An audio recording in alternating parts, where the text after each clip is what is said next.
Yeah, you read the title, you saw the thumbnail, it's finally time.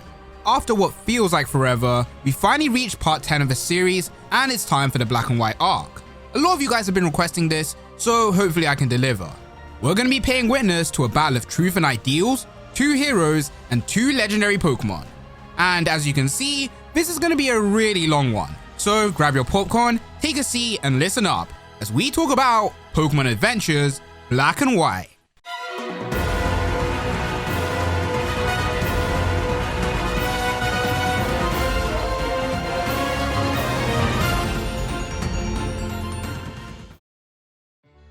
We begin our Unova journey in the small humble town of New Vema. But rather than a daytime beginning with a main character introduction, instead, we're going to be seeing an evening introduction with Professor Juniper. She's on the phone with someone discussing the topic of giving free Pokemon to free kids from the town. These Pokemon being the star Pokemon of the region, Tepig, Oshawott, and Snivy. As she leaves to the other room, the hungry Tepig makes her way to her dinner, making a massive mess everywhere, much to the annoyance of the prideful Snivy, causing the 2 Pokemon to begin fighting. Oshawott tries to mediate, but in the process ends up getting angry itself, leading to the Pokemon making a complete mess of the lab and of themselves. And to add insult to the injury, Tepig even manages to catch a cold, leaving the poor professor to have to clean everything up. The next morning, a delivery man comes around to collect the Pokemon in order to send them to a nearby house. Why the professor didn't just walk to the house, I don't really know. Suddenly though, the man gets approached by a shadow, but it just turns out to be a boy and his Pokemon, specifically the boy who the package is for. His name is Black, and he's been waiting in the rain all night long for this delivery, as it leads him one step closer to his 9-year-long dream. And aided by his 2 Pokemon, Musha the Mooner and Brav the Braviary, the 3 get ready to meet their new friend, who will help them in winning the Pokemon League. Weirdly enough, this guy's the first guy who wanted to win the league from the start of his journey. Because he waited in the rain all night, Black's also ended up getting a cold, and he drops everything in a massive sneeze. The Pokemon leave their Pokeballs and begin fighting again, and Black takes this rivalry as just their natural behavior. Oshawott ends up getting pissed off again and beats the snot out of Tepig, literally, causing it to run away. Later on, the professor arrives at Black's house, only to find everything once again in a complete mess. Black's 2 childhood friends, Cheren and Bianca, are also here, and they're just as confused. Bianca takes a chance to give Cheren Snivy while she takes Oshawott for herself. After all, the Pokemon looks like Cheren. The 3 of them then get to looking for Black and Tepig, only to find them on a tree. Black's trying to reason with the Pokemon, deciding he's going to pick it as his starter, simply because he likes the Pokemon. And just when Tepig's about to come around, they start getting attacked. Juniper takes this dangerous situation as a test to see if Black's worthy of keeping Tepig in the Pokedex. After the mess he made, she was going to take them away, but if he can make it through this without any help, then he's going to be good to go. Cheren has no doubts though, after all, Black's got a secret weapon, having Musha bite down on his head. Cheren explains that since the boy's so obsessed with winning the Pokemon League, it's all that he can think about. So by having Musha eat his dreams, he can empty out his head, turning his mind into blank white. And then from there, he can take in all of his surroundings and solo out his target in the sea of solid black. It's also a cool way to reference that he sees everything in the form of Gen 5 sprites. Black figures out that their hidden assailant is a Sawaddle, and with Tepig showcasing its skills, the 2 get their first win as trainer and Pokemon. And with that done, they begin their daily routine of shouting out their dreams at the top of their lungs, and then immediately taking their leave to their first destination. Despite things going sort of awry, Professor Juniper still counts on the 3 trainers to complete their mission of filling in the Pokedex. But Cheren and Bianca's have broken, leaving Black's the only one working. Crazy introduction, but you already know this arc's about to be peak. By the way, despite just receiving his starter, Black already knows his way around the block, with his Musha being level 30 and Brav being level 50 frickin' 4. In other words, literally endgame level. Bro really just spent years grinding on Route 1 until he could leave for his journey. Cheren and Bianca begin having their Pokemon train against each other, but things get quickly out of control, causing them to get in trouble with Juniper. Sadly, Black doesn't have a phone on him, so they can't contact him, but chances are he's forcing people to hear his dream or study. And it turns out he's doing both. He's been trying to find out more on Tepig. For example, since it's going to evolve, it will need a name to fit its evolution. And despite being early in the story, we're already getting a backstory for these 3. Back when they were younger, Black was living in another town, but he would come over to play with Cheren and Bianca. The 3 of them would spend their time doing pretend battles with their parents' Pokemon, but Black started enjoying this so much that he decided he was going to become the best in the world. And whilst tons of kids say this, he meant it literally, immediately getting to studying and researching, until he discovered the best route to becoming the best. In other words, getting 8 badges and becoming the region's champion. But since he's still a kid, he can't go on a journey just yet. They then spot their neighbor, Professor Cedric Juniper, on TV discussing the new Pokédex in development. He announces that once it's completed, he'll leave completing the Pokédex to the new generation, giving Black the perfect idea of helping the region's professor as a way to convince his parents on letting him go on a journey. And on that same day, he convinced his parents to move to New Vema Town. His next step was having the professors notice him so he would have battles outside their lab every day, something Juniper never noticed. Luckily though, things worked out in the end. For now, Sharon and Bianca are gonna have to chase after him to let him know that he has to be extra careful with his Pokédex. Back with Black, Tepig has begun sulking again. The reason this time being it doesn't want a nickname based on its evolution, instead claiming to be tough as it is. Its whining then gets it attacked by a wild Pokemon, so Black gets to work in helping the Pokemon figure out who it's fighting. Instead of telling Tepig the answer straight away, Black chooses to give the Pokemon hints, in order not to completely crush the Pokemon's pride. Figuring out that it's a Woobat, and Tepig swiftly takes the Pokemon down. And Black decides to nickname the Pokemon Tep, at least for now. Their first challenge will be against Striaton City's triplets, so they're going to be making their way there pronto. The route to Striaton City isn't as simple as the games though, so it's going to take Black a little while. In the meantime, he's going to get into his first trainer battle, and his first foe is Andy the Hiker. Not only is it his first trainer battle, it's also going to be his first triple battle. It's not easy getting used to the rules, but Black can adapt quickly, having Tepig turn the heat up on Cottony, which inadvertently causes Andy to get so hot he has to take a water break from the battle. But by the time he's done, he's already lost. After this crushing defeat to a newbie trainer, he decides it's time to retire. He's been dreaming of entering the league for 20 long years, even starting his badge quest at the same age as Black, but every time he tried, he would always give up. Black can't let the man give up on his dream so easily, especially since his Pokemon's likely to share this dream with him. But Andy doubts this, since his Pokemon doesn't even want to approach him anymore. The two then notice that the flames from the battle have started to spread across the entire field, and Black looks in order to figure out a solution, having Brav pick up a boulder and drop it in a river nearby. He then tells Andy to have his Cottony use Cotton Spore to absorb the water and spread it out, putting out all of the fire. Black explains that Cottony was the one who started the fire in the first place. After the battle, it was playing around with the leftover embers, but not just to have fun, instead to get stronger against fire type attacks.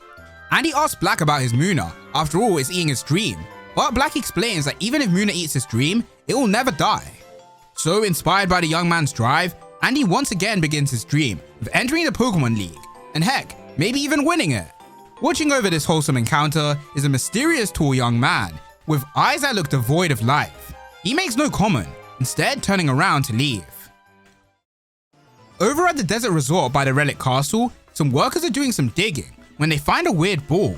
One of them believes that it could be an artifact of sort, and their boss gets mad since this means they're gonna have to stop their work, so he opts just to get rid of it. The ball doesn't take too kindly to this though, giving the boss a glare, so he picks it up, causing him to feel an immense pressure. We now cut to an advertisement on the brand new X transceiver. The set director isn't too happy with the take, wanting the actor to be more giggly. As for the portrait, they're absolutely perfect, praising their trainer and our next main character, White.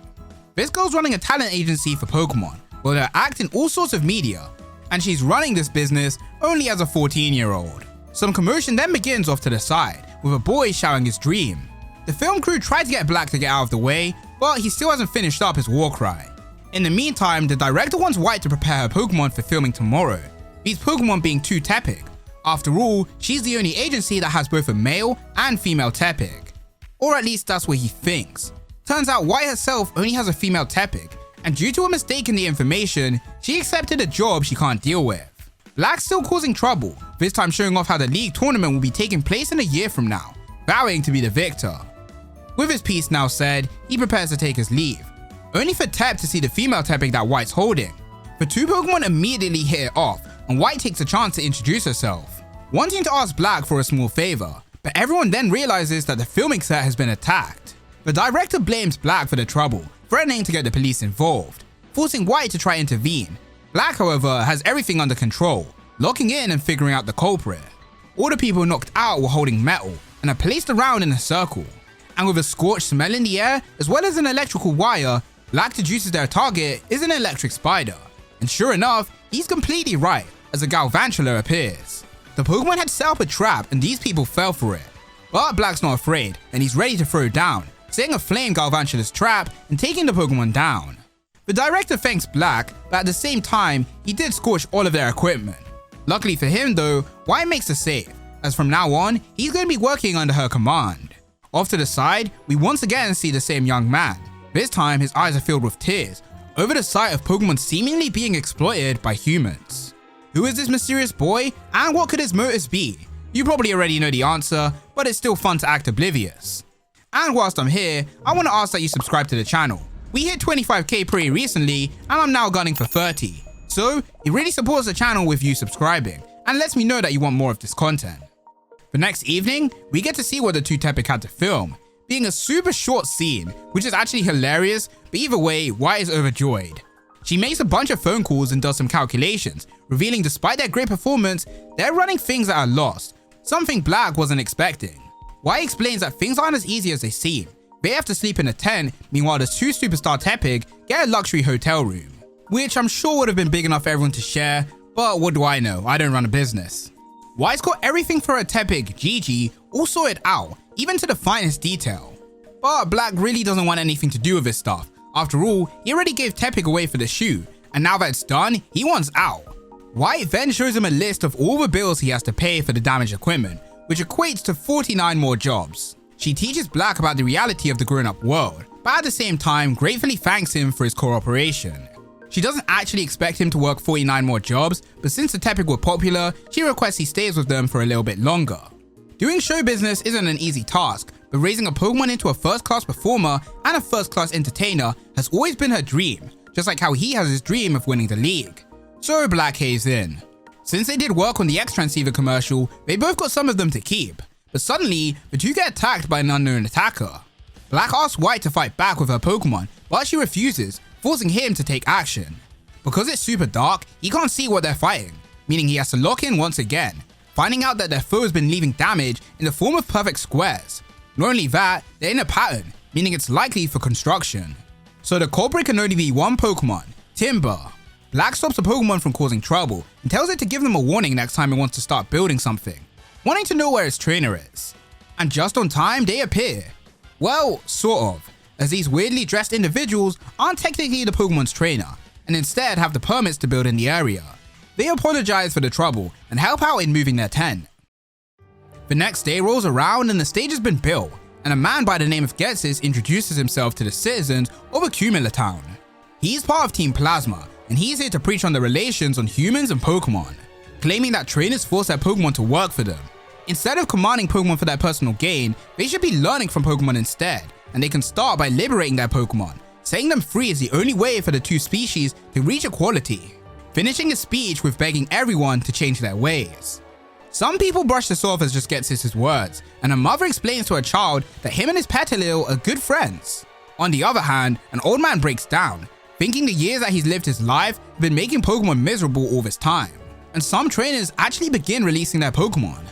Black and White try to reason with these people, but even their logic falls on deaf ears.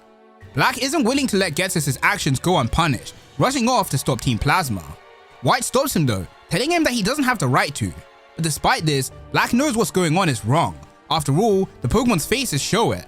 White then gets a phone call, giving Black the chance to slip away. The call is from the director, but since Black's getting away, she asks to return the call later. She manages to catch up, and Black reveals that the team have been making speeches all around the region, which would explain what happened with the Galvantula. When Pokemon have been trained, they're used to people, but when they're wild, they keep their distance and act unfriendly. But for Galvantula, it was in the middle. It got close to people, but it was also aggressive, meaning it was abandoned by its trainer.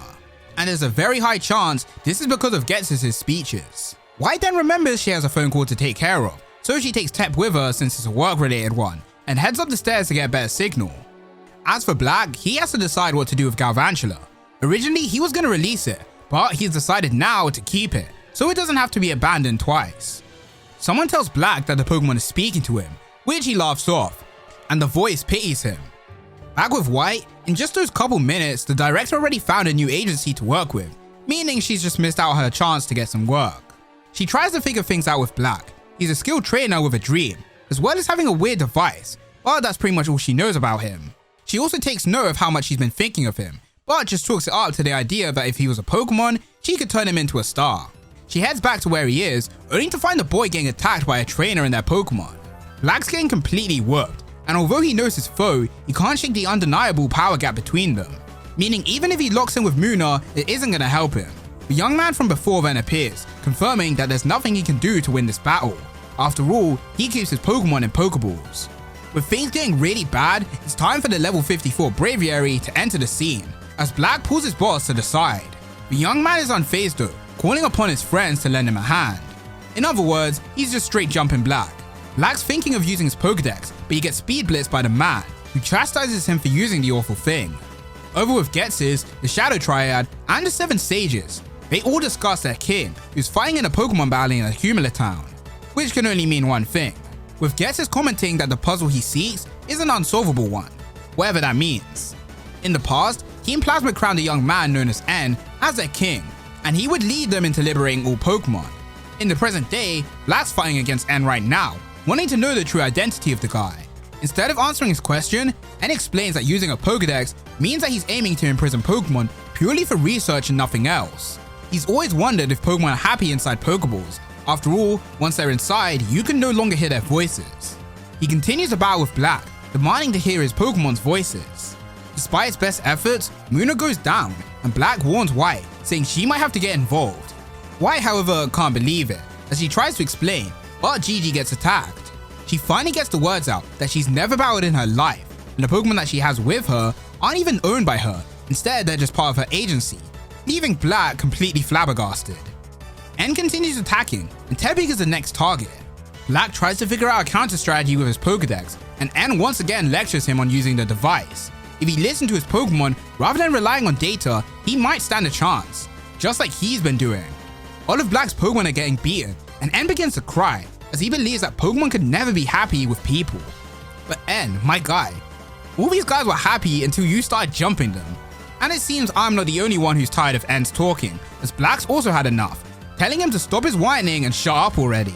He refuses to hear what N's saying. After all, they've all been working hard to win the Pokemon League, and they understand each other through their feelings rather than words, confirming it with each of his Pokemon. And even his new addition Chula also shares the same sentiment. And in response to this, N has literally nothing to say. As for the Pokedex, people made it so that they can learn more about Pokemon. After all, they like them. N may be able to hear Pokemon's voices, but others can't, and that's why they have to use Pokeballs and Pokedexes in order to form a mutual understanding, having Tap go all out in one last attack. The Pokemon gets hit directly by a water-type move, but it doesn't let up, pushing past and taking down the time pole. N reveals that he heard Tepig's voice in the attack, and is in confusion on hearing a new take on things, deciding to call the battle there, revealing that he's once again found an unsolvable puzzle. Black heals up his team and lets them take a rest in their Pokeballs, and White notes that N's beliefs are very similar to Team Plasma, meaning there could be a connection. Black isn't too sure, but he knows that N isn't a full-on bad guy. After all, Musha managed to eat some of N's dream and let out some dream mist from it, revealing his past with his Pokemon, meaning somewhere deep down, he's still a good guy. Sometime later, over on Route 2, Sharon and Bianca are battling some wild Pokemon, and Bianca isn't doing so hot. Their failed training aside, they finally arrive at Striaton City, and from his distinct traits, they manage to track down Black to a restaurant-like building, where he's having tea with a girl. This girl, of course, being White, and she takes her leave, allowing the two to enter the building. Black explains that he now travels with White since he works for her. And just then, the Striaton triplets make their way over to his table, where they show off their perfect synchronization. Whilst the others are simply enjoying their tea, Black knows that these three are the gym leaders, and this dishing out of tea is a sign that they're ready to start their gym battle. The gym puzzle is just like in the games, in other words, super easy.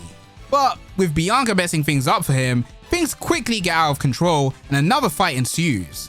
Sharon stops the argument, and lectures Black that his actions thus far have been wrong, frankly very selfish, and lastly ungrateful, something even Black can't deny.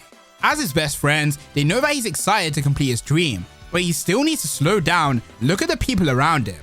All they came to do was to tell him to be careful with the Pokedex, when suddenly, Chili appears. Their gym isn't too strict, so they decide to change things up a bit. Instead of doing a regular gym battle, they're instead gonna do a 3v3. So whilst they go through the gym, Black explains time matchups to Bianca, and the three progress to the final room through the power of teamwork, and heck, even their Pokemon have finally stopped fighting. So with the stage set, it's finally time for Black, as well as Cheren and Bianca's first ever gym battle to begin. The rules are a 3v3 with no switching, and a time limit. If the trainers can hang on, then they win by default. The current matchups are bad for the heroes, and things quickly take a turn for the worst. The leaders purposefully set things up in their favor, and with no switching allowed, it means that the heroes are gonna have to overcome their weaknesses in order to beat their foes. They keep up their attacks, but the gym leaders land a sure hit finisher on Snivy, knocking it out of the battle. Black explains that even with things not in their favor, all they have to do is simply land attacks on Pokemon they're strong against. And so the Goat Oshawott lands a heavy blow on Pansear, and things are starting to look good. Pansage quickly stomps on their parade though, getting a revenge KO, making things a 1v2. Tep is surprisingly agile, but it still can't fight a 2-on-1, and it also bites the dust. The Pokemon all look finished, but Tepig begins feeding them Pansage's leaves, restoring their health and bringing the timer to an end. Black reveals that he used the Pokédex to find out about Pansage's special leaves. He tells his friends that he also wanted to see that he was putting the Pokédex into good use, and just like that, the three all get a trio badge.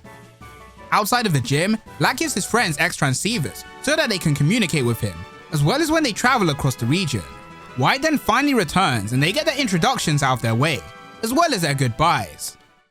Black now finds himself training in the wild, and with another victory in the bag, it's time to renew their pledge. But Musha begins floating away. Black chases after it, but he gets hit over the head and knocked out. He wakes up later on and finds himself at Professor Fennel's lab, where her and her assistant, Amanita, introduce themselves, as well as their research topic, being dreams. They're super into it and do a bunch of explaining, but Black's too focused on finding Musha again. Fennel's actually university buddies with Juniper, and after hearing that he's searching for his Munna, she also wants to meet the Pokemon. So they search for him together, and luckily Fennel knows where it's most likely to be, and that's the Dream Yard, which just so happens to be where Black got attacked last time. They hear Musha inside, and find it being violated by Team Plasma's members. Team Plasma claim that Munna doesn't belong to anyone, and instead it would rather be free in the wild. But Black isn't hearing their BS anymore, rushing in and getting blindsided by the same thing that attacked him before. The Dream Yard contains remnants of the dreams of the workers who used to work there, which is why Munna wanted to come here. And they wanted to witness the Pokemon's response to these dreams with their own eyes, something Fennel can agree with. So White has to explain that these guys aren't the good guys. Black needs to figure out the foe he's fighting, but no matter how much he tries, the only thing he can think of is his dream, which just so happens to resonate with Musha, allowing the Pokemon to break free and eat its owner's dream, giving Black the chance to lock in and realize that he's fighting a Watchog.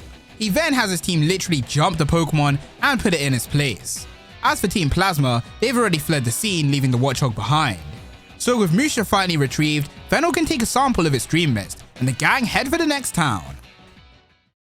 The next stop for the duo is Nakarine City, and with White getting herself, her team, and her employee ready, it's time to make some advertisements. She's doing a spectacular job, but Black's less than ideal, advertising the wrong thing and chasing people off. White scolds him on his mistakes and tries to get him to understand the process, and she successfully works her magic in promoting herself.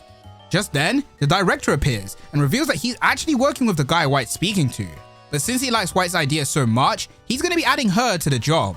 Everyone splits up in order to prep things, and the assistant director, like the idiot he is, leaves behind the musician's accordion, leaving it to get played with by a Scraggy and Scrafty. When everyone gets back, Black's once again under fire for being the culprit behind the missing accordion, meaning he once again has to prove his, as well as his agency's innocence, locking in and figuring things out. By using some baggy trousers, he lures out the two thieves and has Tep begin fighting them. The Pokemon try to flee the scene, but they end up running into Chula's electrified web, and just like that, mission complete. And White learns to understand that this stuff is way more Black's forte. The rest of the filming goes on with no problems, and now it's time to head to the gym to fight its leader, Lenora. As Black shoots off, White learns from the director about a big project that's going on in Nimbasa City, and with her ideas, this could be her big break. As usual, Black's done his research on the gym, saying hi to Hawes, Lenora's husband, and confirming with the leader herself on his battle reservation. He enters the library area and finds the secret entrance, making it to the gym room in only 3 minutes and 3 seconds. And without wasting any time, the two begin the battle, with Musha versus Stoutland. Lenora forces a switch with Roar, bringing Brav in. She then hits the Pokemon with Ice Fang, and things are already not looking good. Black was prepared to fight Stoutland and put it to sleep, but with Patrat as Lenora's second Pokemon, his plans were seen through. Brav keeps getting pummeled by Stoutland, and defeat is looking imminent. Back over with White, she ends up getting into a meeting with a bunch of bigwigs from Nimbasa City. They've been trying to come up with a plan to promote tourism, but they keep falling flat. Most of the guys are no help, and the lady listening isn't impressed. Luckily, White comes through with a great idea, being to produce a musical, which they all love. Heading back to the gym battle, Black is in the worst possible position. But despite this, he isn't afraid. He and his team have worked too hard to lose now, and even if they get hit by setbacks, it won't stop them, as Brav breaks free from his frost and uses Whirlwind, forcing Lenora's Patrat out, and giving our main character the perfect chance to counterattack, finishing Patrat with a devastating air slash. Stoutland's back out, and Black racks his brain during the fight, knowing all of Lenora's moves that she's used, which include Roar, Ice Fang, and Takedown, meaning she only has one left, but she still hasn't been using it, and there's probably a reason for that. But by the time he's figured it out, it's too late, as Brav gets taken down by Last Resort. Moosh is in again, and it tries to land Hypnosis just like their OG plan, but his 60% accuracy is also here in the manga. Lenora explains though, that he, just like her, cares about his roots, and for that reason, he should know that it's not just accuracy that determines his move missing. And with some help from the Pokedex, he pieces together what she's trying to say. Stoutland evolved from a Lillipup, a Pokemon with long hair, that acts as the perfect radar for subtle changes, meaning there's no way he's gonna land Hypnosis. And Musha gets hit by another takedown. Black thanks to Lenora for the lesson, as now he knows what he has to do to win, and that's go all in for a last ditch attack, with the two Pokemon clashing with Takedown and Zen Headbutt, resulting in a double KO. Lenora however still gives Black his basic badge, as Stoutland went down first. And whilst it was extremely difficult, Black's earned his second gym badge. Lenora also saw through Black's facade. He acted like he was doing a risky move, but in truth he knew that Stoutland had taken a lot of damage from recoil. White was waiting for him in the museum, with a massive smile on her face. But it's not because he won, instead because the Nimbasa project is following her idea, meaning they have to head straight there. As the two leave the gym, Lenora gets a phone call from Clay, the boss of the construction site from earlier.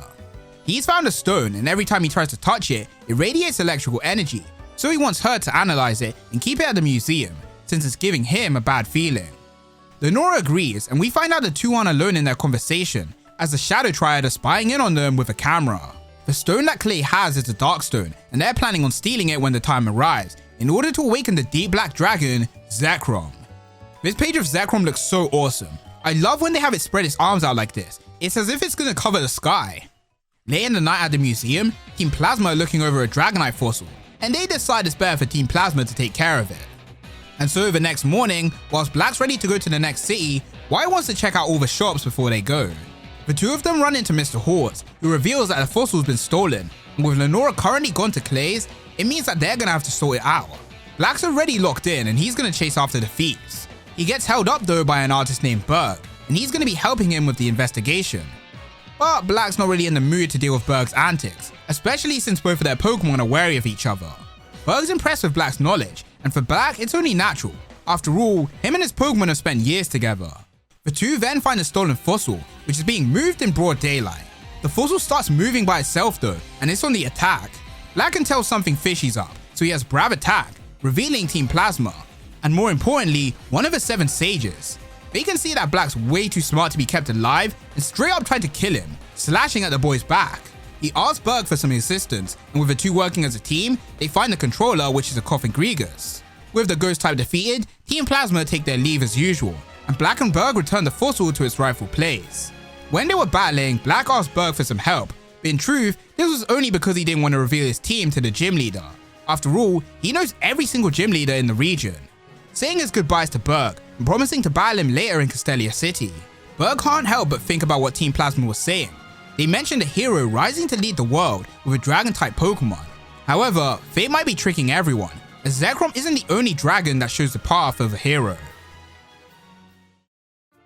Black and White pass through Pinwheel Forest, and all they have to do now is cross the Sky Arrow Bridge.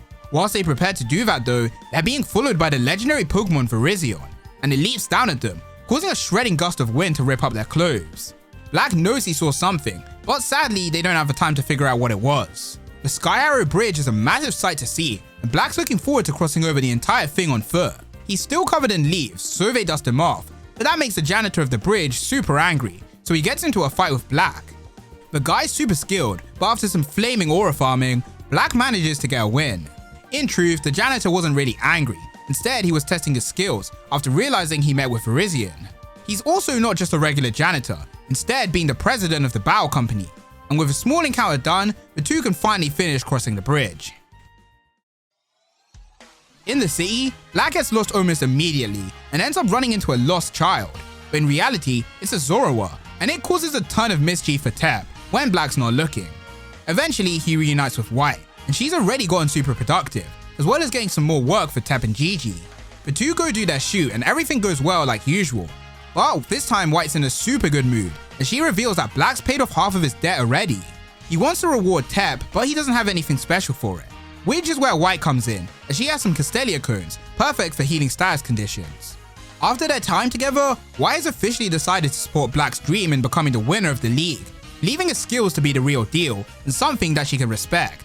Although she doesn't know much about battles, she does know that he'll need a lot of expensive items, and she's willing to sponsor him. In return, he keeps working for her and also showcases his company logo at the league. So with perfect terms, Black agrees, and the BW agency is reformed, now with Black as a permanent member. Following this development, Tep begins to evolve, which could mean a change in shape and a massive spanner in White's business, so she stops the Pokemon from evolving on the spot. The alarm then sounds for Black's gym battle, so he prepares to head out. Over at a studio in the city, Berg is showing off his artwork, and the Dragon-type trainer Iris arrives, telling him to hurry up and get back to his gym. Black's been waiting impatiently, and when Berg arrives, he quickly explains the rules of the gym to the gym leader himself, as well as the new puzzle that he's made. He then speed blitzes himself through the maze, and gets into his fight with Berg. Originally, he had planned on using Tep, but because of what White says, he hesitates and chooses Brav instead. Things work out well though, as it manages to take down Whirlipede, leaving Berg with only 2 left. He picks Dwebble and hits Brav with a smackdown. Not only that, Brav got poisoned when fighting Whirlipede, meaning now things are a 2v2. Chula's out next, and Berg decided to switch into Levani, predicting that Black's planning something. Also in Castelia City is Bianca, who's currently searching for Black. Although they have X-transceivers, they forgot to get the guy's number. Originally, she was with Cherin, but they decided to split up to continue their search. She ends up going down a dark alleyway, but luckily with her new friend Litwick, she can light up the path. But the poor girl gets knocked out by Team Plasma, who steal her Pokemon away from her. Back in the gym, Chula's struggling to keep pace with Levani and ends up getting trapped in Silk. The Pokemon then slashes it with Leaf Blade, dropping it, but also itself, as it's revealed that Galvantula's web also had poison infused into it, meaning now it's a one-on-one, Dwebble versus Tep. Black apologizes for hesitating. He was worried on what White had said, but not only that, if his Pokemon evolves, he might not be able to use it as effectively in battle. But now he has no other choice but to trust his Pokemon, believing in its strength. Berg once again uses Smackdown, believing that he's won the fight, but it's revealed that the little Tepig actually caught the boulder by evolving into a Pig Knight, countering and defeating Dwebble. Black gets his new gym badge, and although he won, he can't help but worry about White's reaction. Iris then appears again, revealing that she's found Bianca and knocked out. They figure out her Pokemon's been stolen, due to her having an empty Pokeball. Black locks in and once again figures everything all out. The gym has a nice smell of honey. The Pig Knight has been sneezing ever since Bianca arrived. So what they have to do now is have Pig Knight follow the scent that makes it sneeze, and by doing so, they find themselves at the building opposite them. They break in, and sure enough it's the right place, as they all sneeze. And Amoonguss is waiting for them, and it has Bianca's Litwick, so Black has Pig Knight take down the Pokemon. They locate the Pokemon's trainer is above them, so they scale the building and find another one of the 7 sages. This guy also preaches about heroes, this time on bringing back the hero in Black Lightning Bolt in order to unite Unova. He then disappears from the scene and the others return the stolen Pokemon. Later on, Black is feeling bad for having Tepig evolve. After all, White made a perfect schedule for the 2 Tepigs, and now it's all wasted. She picks Black up and begins scolding him for all the trouble he's caused, before revealing she's only kidding. After all, she's a professional. Already finding a new line of work for the 2 Pokemon, and Black re-nicknames Tep to Night. We then check in with Cherin, who's updated on Bianca's situation, deciding he'll go to the hospital to see her. Here Snivy also spots another Snivy, who glares at him before leaving with the Zoroark from before. Black and White now find themselves at Liberty Garden, and you're probably wondering how they got here. So to put a long story short, White got given a ticket to go there as a work bonus, and Black was tasked by Juniper to go find Victini. He's personally super stoked, but no one else is, because no one else is around, due to the area being off limits. They wonder why that could be, and then spot the lighthouse that was advertised, but Black can feel that something's off, and that something is Team Plasma. They've been using their Pokemon to hypnotize anyone on the island, and now that Black's here, they're once again gonna make an attempt on his life, especially seeing as they're so close to catching Victini. Black does his work to protect the Pokemon, even going so far as to sacrifice Brav for it. Or so it seemed, as Brav regains its strength and counters with insane power. Black checks his dex and it reveals that if Victini lends you its power, you'll have unlimited energy, giving Brav the chance to take down Team Plasma. They flee the island and the people return back to normal. Black thanks Victini for its help, telling her to beware of Team Plasma, and the Pokemon thanks him too. But this won't be the last time we see Victini, as Black's good deeds here will never be forgotten by the Pokemon. And although he didn't catch it, he still managed to get some data for Juniper. Just then, her dad Cedric appears. He's here to help her fix the Pokedex, but also to discuss Black and his encounters with Team Plasma, revealing that a year ago, he also had a run-in with them with his Samurott. Black and White finally leave Castelia City, but with a powerful sandstorm blocking their way, they have no way of actually getting to Nimbasa. White decides she'll go buy some equipment for them, and Black decides to study on his next gym battle. The construction workers then come in from their break, and some of them are being entertained by a card flip game. Once their break ends, Black speaks to the man, wanting to know more about him. He explains that he enjoys games, and by treating life like a game, he can excel in battles. So he plays a game with Black, using a drill bar. They have to guess which side of a line the Pokemon will appear on, and after playing for 6 turns and tying, they decide the winner with the next one. And with both players placing their bets, they await their outcome. But a worker walks by and begins sinking due to the holes created by Drillbur. Black wants to help him out, but the man stops him, as the worker is on a side that he shouldn't be. Not only that, he specifically warned the workers not to get close when he was playing that game, meaning this worker is an intruder. The man's Bishop begins attacking, defeating the intruder with ease and revealing his identity as Team Plasma. Drillbur then reappears on the left, making the man the winner, but Black accuses him for cheating. After all, he set the whole thing up to trap Team Plasma. The man says that he didn't cheat, but he also has no way of proving his innocence. Black finally recognizes him as Grimsley of the Elite Four.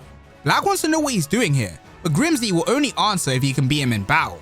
But if he wins, he wants to take something of importance from Black, which for him would be his hard-earned gym badges. Black's brain gets to racing on whether or not he should take the rare chance to fight Grimsley, or if he should black out and not risk losing his badges and his chance to qualify. This choice ends up becoming too much for Black, and his brain gives up on him, knocking himself out. Grimsley realizes what happened, and he laughs at Black's black and white way of seeing things, when in reality, he could have just offered something else of importance. He decides to let the boy get some beauty sleep and tells him that if he gets all of his badges, then they'll meet at the league anyway.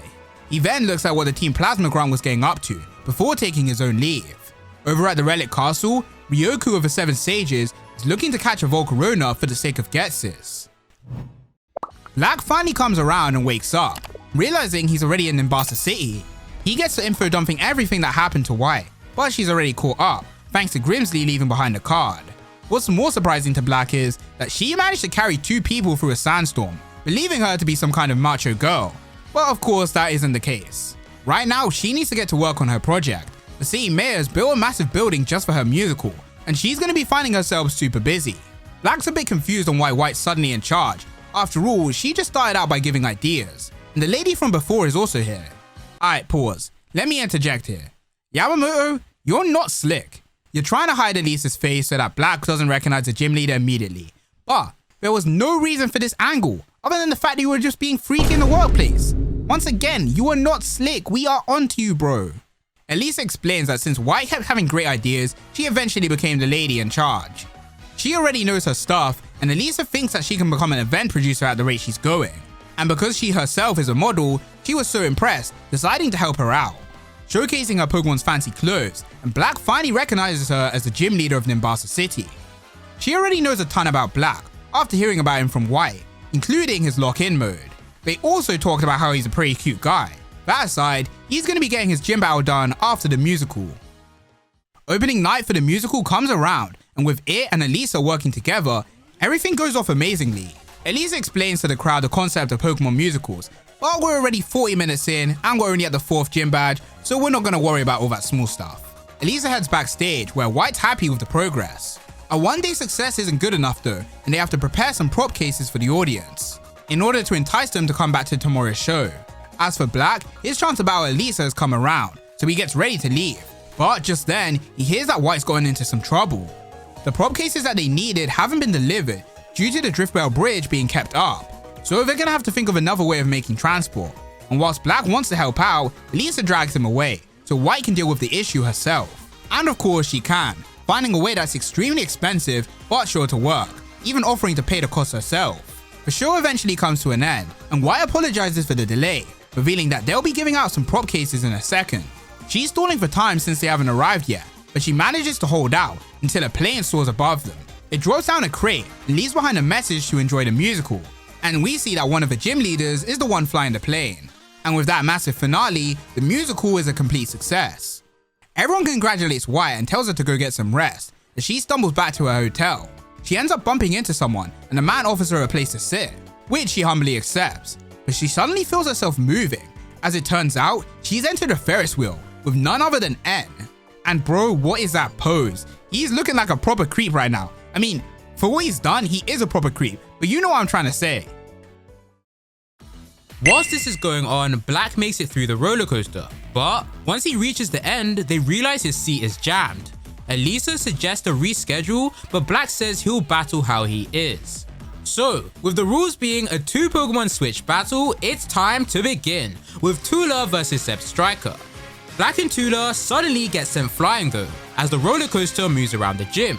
The battle continues on though, as the 2 Pokemon battle along the rails. Due to motor drive, Zebstrika catches them and takes down Tula.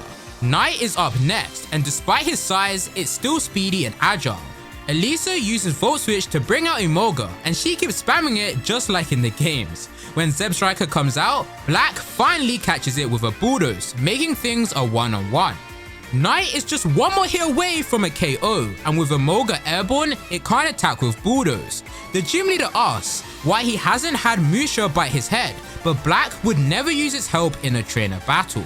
Trainers are meant to be the coach. If he had to rely on his player's knowledge, then he would be a failure. And by making use of the loop in the track, Knight catches Emolga off guard and finishes it off, earning Black his 4th badge, the Bolt badge. What a crazy battle that was, I just had to say. The coaster shoots out again, but this time outside, where it's raining unnaturally heavy. The reason it's unnatural is due to the appearance of Thundurus, who upon making eye contact with Black, shocks him. On the bright side, the safety harness finally came off. Elisa's seen the Pokemon before, when she was a child, and the legend states that there's a Pokemon by the name of Tornadus as well. Either way, the badge has been earned, and now it's time to meet up with White once again. Back on the Ferris wheel, N's trying to solve his Rubik's Cube whilst White is scared out of her mind. He tells her that Pokemon are angry at people, and that the thunderstorm earlier from Thundurus is proof. She spots some people outside, but rather than helpers, it's Team Plasma members, namely the one that got arrested. They call N over his necklace and ask if he's chill, and he tells them to make their escape whilst White's trapped. White understands he's part of Team Plasma, but N corrects her. He isn't just part of Team Plasma, he's their king. He explains that he saves Pokemon, but White has no clue what that has to do with her being trapped, so N explains this too. He's been watching White because he wants to understand her. After all, she created the Pokemon musical. He then speaks to Gigi, understanding that it was happy when it performed, but he can't understand why. Why do people force Pokemon to imitate people? So White steals herself and explains. When she was younger, she saw a musical performed by humans. However, a small Cubchoo climbed on top of the stage and began dancing alongside the people, and everyone loved it, making White realize that even Pokemon want to express themselves in ways that humans do too, and this moment was the beginning of her dream. Some Pokemon love being on stage, and he can't call what she's doing forceful, and agrees, and he says he can't say she's wrong. Pokemon are all very different, just like people. However, that's only part of who they are. What White is doing is suppressing instinct. Pokemon naturally fight battles, they grow stronger and evolve, but by keeping a Pokemon only as a performer, it loses its chance to experience these things. Asking Gigi if it also wants to battle just like Knight. The Servine with him grabs Gigi, and White begs N to stop. After all, the Pokemon can't battle, but N rejects this. It's not that it can't, but that she won't let it. White says that by harming Pokemon with no desire to fight, he's breaking Team Plasma's ways, but N once again one-ups her, saying there's no proof that Gigi has no desire. After all, she can't hear Pokemon's voices, and even if she could, she's intentionally blocking them out. Making the musical wasn't the crime White committed. Instead, it was not listening to the voice of her Pokemon. And just in that moment, Gigi fights back, defeating Servine, and it was just a fluke. It visibly enjoyed it and praises it, knowing that it could defeat the champion with some proper guidance, which I can't lie is pretty crazy. After seeing this, White's mind starts breaking down, with thoughts going through her mind of Gigi becoming a battler, her committing a crime, and mainly that they have to get out of there, deciding to follow through with that one, and asking her Pokemon to take the leap with her. But rather than following its career, the traitorous piece of bacon chooses to follow N. What the? Leaving White to fall out by herself. After this success, N knows it's finally time to make his way to defeat the league champion, and once he's done that, he'll be undisputed the strongest. Servine, however, doesn't agree with the words of N, choosing to leave his side and instead accompany the now unconscious White. And speaking of champion, we see the man himself surfing on the back of his Buffalan. Now it's late at night and Black and his team still haven't found White. Luckily, Tula comes in clutch once again as he directs Black to a man holding the girl. Black's mega pissed but easily gets disarmed. After this, he gets schooled. Black recognizes him as the Elite Four member, Marshall. He explains that he found her knocked out at the Ferris wheel. He leaves her in his hands and advises he takes her to the hospital. Black apologizes for the rushed attack and asks about the Servine, but Marshall reveals it's been with her the whole time. We then see where Marshall's headed off to, and that's to meet his master, the champion, Oda. Let's hope this guy's actually cool in the manga because bro, anime Oda, don't get me started. Yeah, I wouldn't get my hopes up. At the hospital, White is continuously mumbling words in her sleep, and Black can now see that Gigi isn't with her. The next morning, she finally wakes up, but upon seeing the Servine, she starts freaking out. The doctor does a checkup on her, and despite some small scratches and bruises, as well as some shock, she's pretty much fine.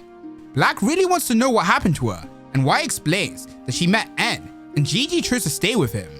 At this point, Black doesn't care about the laws anymore. He's seriously had it with Team Plasma. They've committed tons of crimes, and he isn't gonna let him sugarcoat it anymore. And he definitely doesn't plan on trusting the Servine that followed White either. Just then, a baker comes by and offers her to some food. Due to the area she works in, she hears a lot of info, for example, where Marshall is right now. But not only that, she also knows who he's meeting and what he's getting up to. And since he's the one who found White, this could lead to some clues on finding N. Right now, Marshall's headed to a new battle facility that's been under construction for a while. So they go there and find Marshall fighting Oda inside of a subway car. Black speaks to the Elite Four member and asks if he noticed anything suspicious when he found White. But suddenly, the mayor of Nimbasa City comes around, and they all have to go outside to find Oda, who's doing some physical training with his Buffalan. The other Pokemon in the area all want to get involved too, and Marshall explains that all wild Pokemon love Oda, and he loves them too.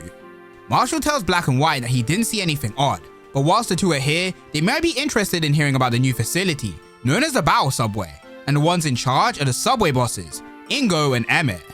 Marshall offers Black the chance to test ride it before it officially starts, and he loves the idea. But he's gonna have to back out due to the issues with White. She thanks him for being considerate and comments on Oda and the way he has fun with Pokemon. He doesn't expect anything from them, and that must be what a true connection is. She's not planning on giving up on her dream, but she also can't deny what N was saying is true. She's worried for her Pokemon, but at the same time believes that this separation may be just what they needed. Gigi's been acting for a while now, and now it's having the chance to see battles. After this, it'll be able to pick its own path. However, deep down, she knows that Gigi will come back to her. And with her Pokemon taking its own path, she's gonna do the same thing and get on the battle subway. So with this new resolve, White begins learning how to catch Pokemon. And in the meantime, she's been returning the Pokemon that she had back to their trainers. Black's feeling kind of salty and Marshall asks what's up, although he already knows. Black wanted to ride the battle subway, but instead White's the one doing it. 2 trainers are allowed to ride it, but Black's way too experienced to be matched up with White, so Marshall picks him up and chucks him over there, reminding the boy that friends should support each other even when their own dreams are on hold. And with that, Black begins teaching White the way of catching Pokemon. Servine is also on White's side, so she inadvertently has a Pokemon partner already. Black decides he'll make a capture as well, spotting a Tirtouga, and with them both throwing a Pokeball, they make a double capture. Later at the platform, Marshall tells Black that the Pokemon he caught actually used to be owned by him, but he wasn't able to get it to cooperate with him. Old has finally finished playing around, and he reveals that he's on a journey of spirit. The meaning of this is going to be explained way later on, so keep it at the back of your mind. With everything ready, White boards the train and says her goodbyes to Black. He thanks her for everything and reminds her of the money he owes her. So even if they're apart, he'll still be her employee. And once he's entered the league, he'll be showing off the company logo to everyone, reminding her to never give up on her dream. And as a small farewell gift, he throws her Brav's Pokeball. The Pokemon wanted to accompany her, after all, she'll need 3 to battle on the train. Plus, Dealing's still new, and Servine isn't fully trustworthy.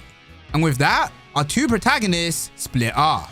For now, we'll continue following Black, and his next stop is going to be Driftvale City.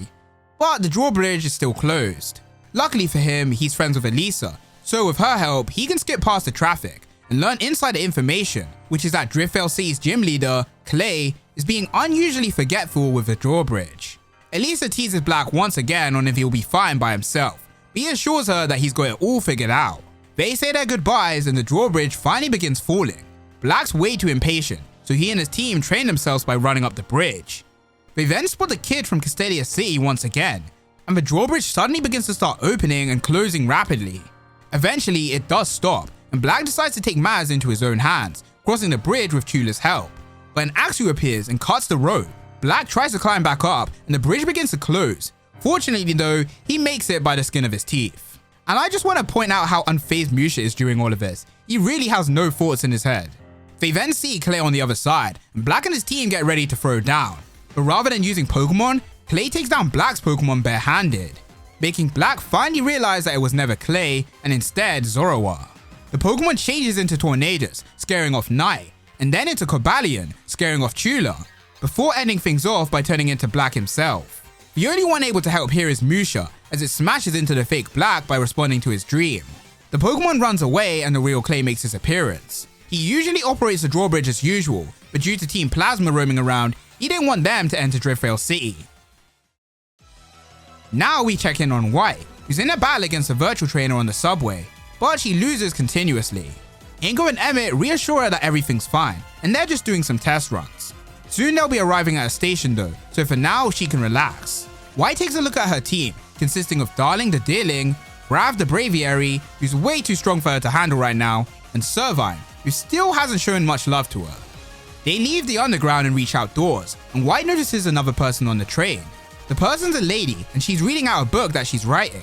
She's pretty embarrassed when she's spotted, but also wants to know White's opinion. The lady explains that she snuck on the train to do some research. Her topic of expertise is the connection of trainers and Pokemon, and one of the trainers she's met is Volkner of Sunyshore City. And on that note, a bolt of lightning rains down, as well as storming rain. The lady's super excited, after all her research subjects have finally appeared, opening the door to meet them, the subjects in question being Tornadus and Thunderous. The 2 Pokemon begin fighting aggressively, and the emergency brake of a train is activated. Despite the danger, the lady stands in the rain at awe of what she's seeing. White decides that she has to stop the 2 from causing trouble, but even she knows she won't be able to defeat them in battle, so instead she opts for chasing them away. Luckily, she remembers the Pokemon from what Black told her about them. And the lady also tells her that the 2 Pokemon never stay in the same spot for more than 5 minutes, and them being in the same spot together is nothing less than a miracle. However, even she knows that they can't be allowed to go loose, so she aids White in the battle, having her Jellicent attack both Pokemon. This, however, makes him even more angry, and the lady states that since they're legends, they won't be able to catch, force them away, or even defeat them. Which is not how that works, by the way. Either way, she's gonna call someone to punish them, as through the clouds appears Landorus. The Pokemon grabs the 2 and lifts them back into the sky, never to be seen again. And the lady finally introduces herself as Chantel. And hey, Yamamoto, you're once again on the watch list, buddy. You're not slick.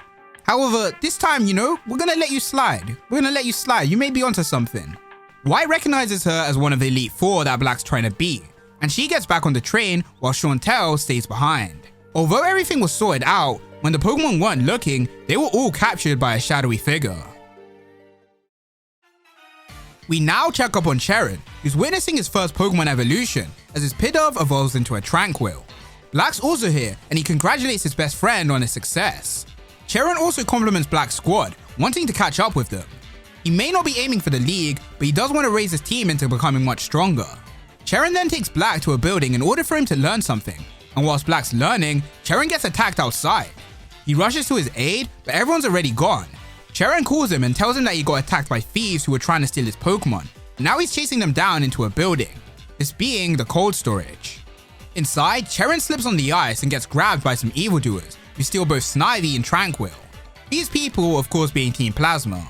Black arrives on the scene, and despite Team Plasma's best efforts, they still can't hold a candle to Black, and he helps out his friend. Team Plasma's still not finished though, fighting Black with their bear ticks. This time, Cheren comes up with a plan, and with his guidance, they once again defeat Team Plasma, and Cheren gets his Pokemon back. They then finish things off with their newly learned moves, Grass Pledge and Fire Pledge, which is what Cheren was having them learn. Another Sage then appears, and spouts some more nonsense before leaving, just like the usual routine. With the two buddies being successful, Black says his goodbyes, so he can head to Clay's gym, leaving Cheren to wonder about Team Plasma, before he heads back to the cold storage. At the Driftwell gym, Clay's in a bit of a bad mood, so Black's gonna have to wait until he can challenge him. As for why Clay's so pissed, it's because of a Darkstone and all the trouble that it carries with it. So he gets the bright idea to have Black help him out. As for the boy himself, he's struggling to have his Tirtouga listen to him. Clay's worker then arrives and tells him that he's ready for the gym battle now, so they head back to the gym, and this time, he doesn't have to go through any puzzle. All he has to do is just defeat Clay. So the battle begins with Krokorok versus Tirtouga, and the Pokemon's fighting for itself, defeating Krokorok in one blow.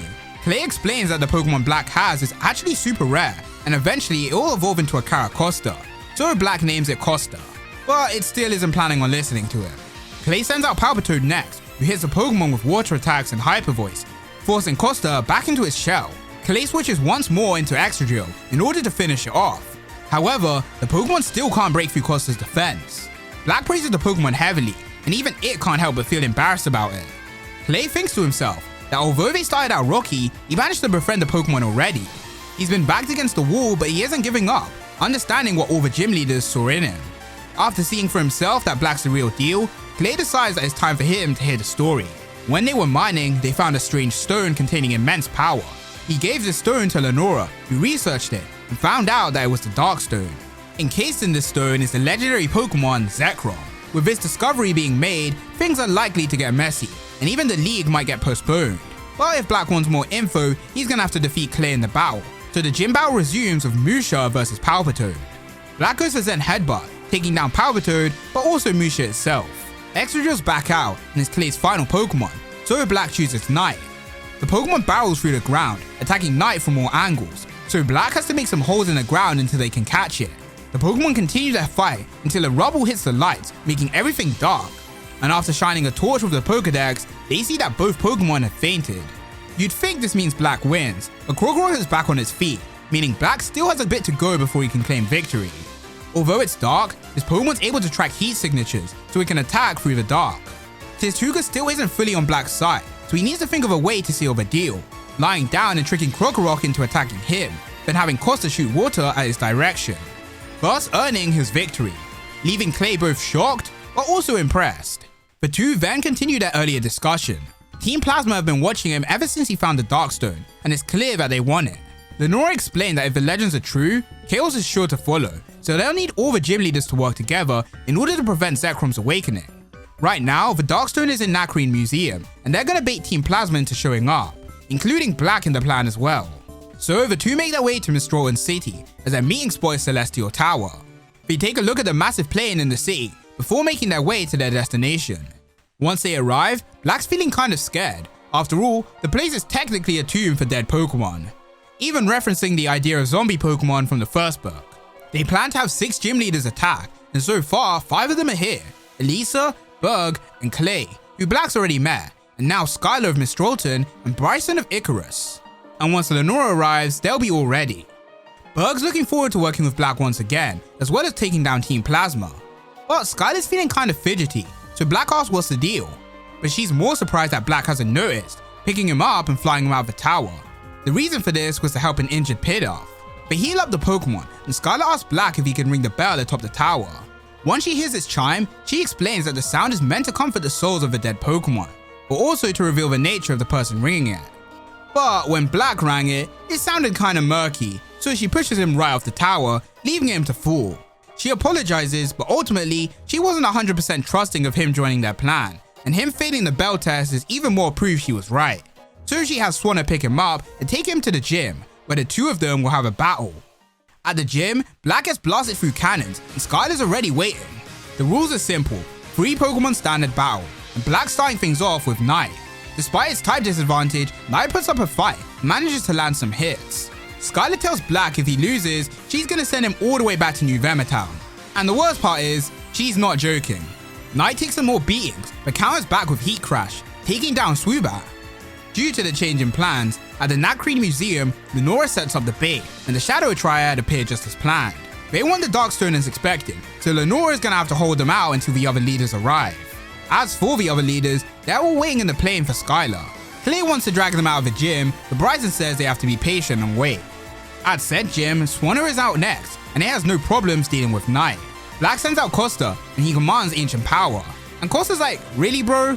But still complies, smashing Swanna with rocks. Leaving the girl with only one Pokemon, Unfezant. This time, Costa just lets itself get taken by the wind and bows out of the battle. So Black's final Pokemon is Chula, and is having trouble dealing with the speed of Unfezant. Skylar tells Black that his earlier Pokemon, Costa, most likely left the battle for the same reason his bell ringing sounded unclear. So Black fesses up. He was feeling worried after hearing the league might get cancelled due to Team Plasma's antics, and he didn't want to tell anyone how he was feeling, nor even his team. And now he's starting to feel frustrated as he's trying to prove his skills. But after what Skylar said, now that's going to be different. He tells his team that he wants them to all enter the league, and for that reason, he's going to team up with the leaders to defeat Team Plasma. And with his Pokemon resonating with him, he finally lands a devastating blow, taking down Unfezant. Skylar meets the other gym leaders on the plane, and they begin takeoff, leaving Black still behind in the cannon. The cannon activates once again, shooting Black all the way back to Celestial Tower. He already knows what he has to do, and rings the bell once more, with this time him getting the approval of Skylar. She sends her Swanna out to give Black the jet badge, and now they can all head to Nacrene Museum. At said location, Lenora is feeling the pressure of having to fight 3v1. And just then, the others make their appearance, introducing themselves all coolly. You've got the premier insect artist, Berg, the shining beauty, Elisa, the underground boss, Clay, the high-flying girl, Skylar, Bryson the freaking aura farmer, and even the archaeologist with a backbone, Lenora. And they're gonna be putting a stop to Team Plasma. The 7 sages are watching everything go down, and they're not happy. Giolo, however, has given them a little helping hand, and judging by the fact we last saw him catching the forces of nature, I'm sure you can guess where this is going. Guesses is also going to be taking his own leave now, as he has a battle that he needs to be part of. The gym leaders begin their battle, and Black arrives to see them easily winning. Lenora tells Black to head inside the museum where Team Plasma are trying to break in, and the members are frantically looking for the Darkstone.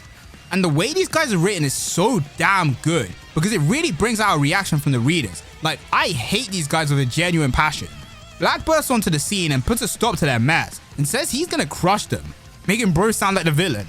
Back outside, the Shadow Triad are picking up momentum, but with them being outnumbered and outclassed by Bryson, they're losing ground. So with no other option, it's time to bring out their trump card, as the sky begins storming. Inside, Black's finished off half of Team Plasma, but he feels a familiar feeling outdoors. And outside, the forces of nature, Thunderous, Tornadus, and Landorus have all appeared. They put the gym leaders in their place, and Clay tells Black to back off and protect the gym. And this crap is serious, as some rubble hits him on the head, making him bleed. Seeing this, Black loses control and charges straight for the legends with Night. But Landorus just aura farms on him, picking up the Pokemon by his neck and not even facing his way. They trap the leaders in a tornado, preparing to take them hostage, but Black can't allow it, and neither can Night, as it evolves into its final form, the Mega Fire Pig Pokemon, Emboar. And maybe in ZA we will see the Mega Fire Pig Pokemon, if you know what I'm trying to say. Whilst all this is going on, we see N at Dragon Spiral Tower, where he reveals the history of the place, being an ancient tower where a battle of truth and ideals was fought. And this guy is accompanied by the traitorous piece of bacon. Despite just evolving, Knight knows it's outclassed and instead chooses to protect Black from getting injured. Team Plasma grunts appear and reveal that the Dark Stone is still missing, so they ask the leaders what's the deal, and Lenora reveals that the stone is being safely kept in the basement, but the key they had for it was destroyed. The only way in is with that key, and the door is so strong that even the powerful legendaries can't break it, so there's no way into the basement.